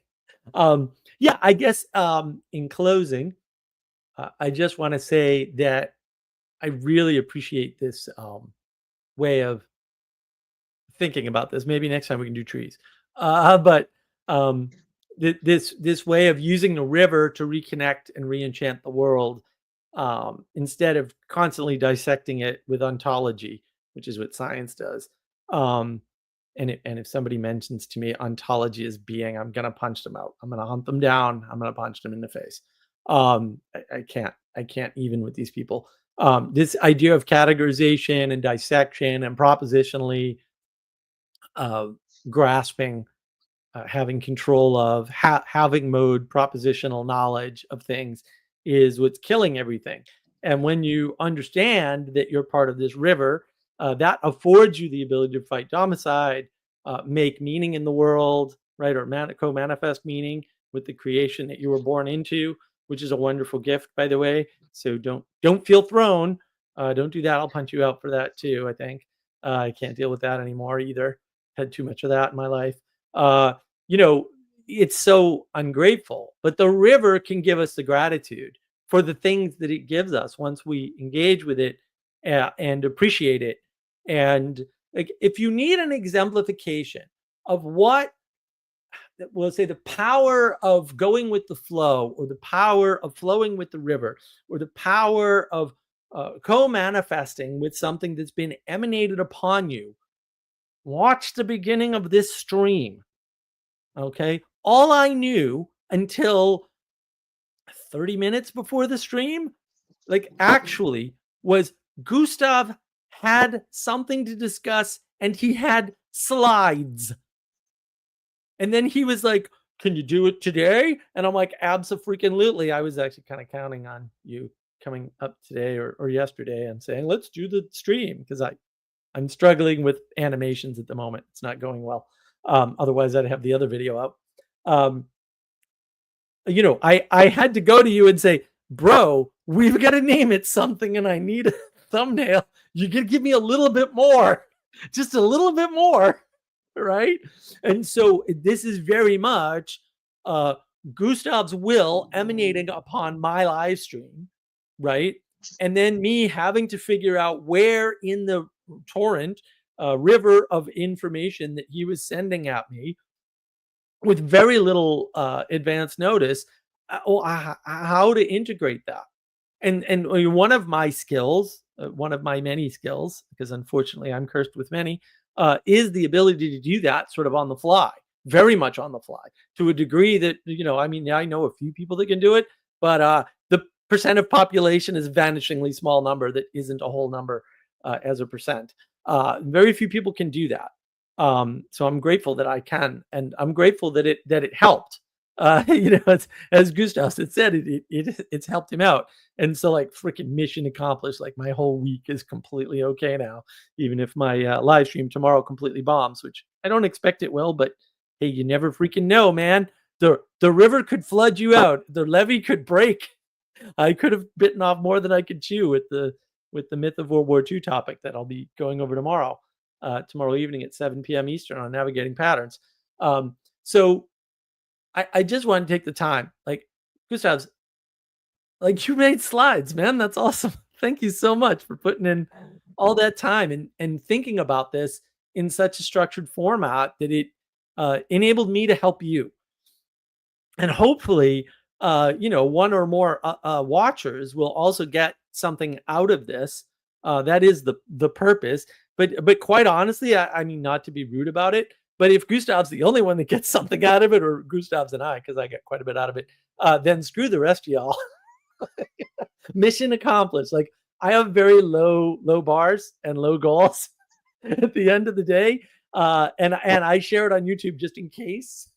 Although, to be a little bit fair to my channel, it does rather well. Like, a lot of people seem to get stuff out of my videos, and hopefully more out of the live streams. Although, there's a discrepancy between, we'll say, subscribed and people who watch the recorded videos and the live streams. They all get very different engagement levels and different comment levels. So I would love to hear, as I'm sure Gustavs would, about your experience and whether or not this little exploration helped you at all, and what you may or may not have gotten out of it, or what you want to hear more about, maybe. And these conversations with Gustavs, unlike the ones with Adam, where Adam and I sort of collaborate, although sometimes I call the shots with Adam and he just obliges me because he's awesome, despite being Irish. Gustavs calls the shots for all these. I'm just here as a facilitator.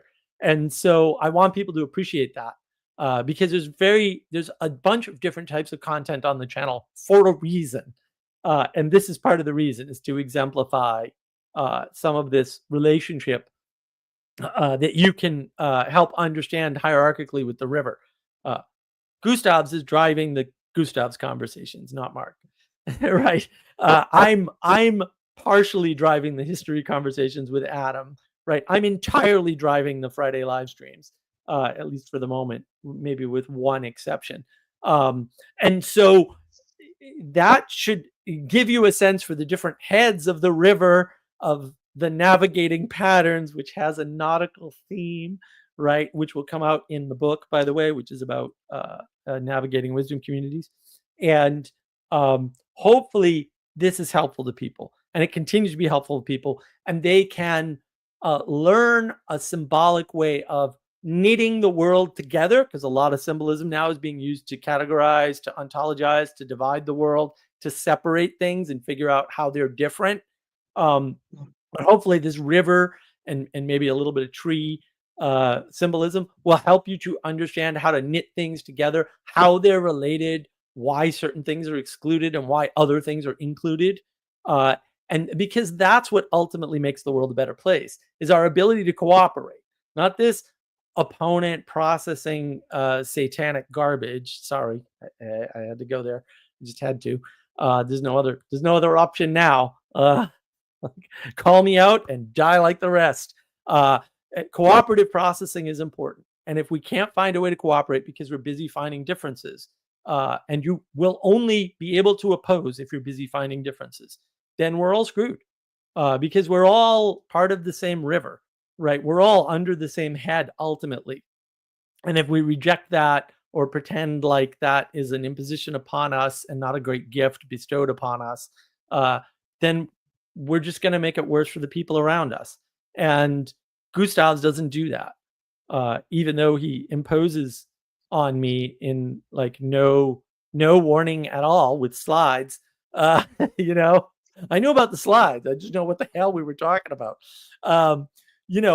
We found a way to knit it together and make it work. And I appreciate that he, trusted me to be able to do that, because it's ultimately a dangerous thing to do, to have a conversation about something like this, where you have a plan and the other person has no idea what you're doing. That could go horribly, horribly wrong. And Gustavs is gracious enough to trust me with that, which I very much appreciate and want to recognize. And look, I'm doing a live stream tomorrow at 7 p.m. Eastern time.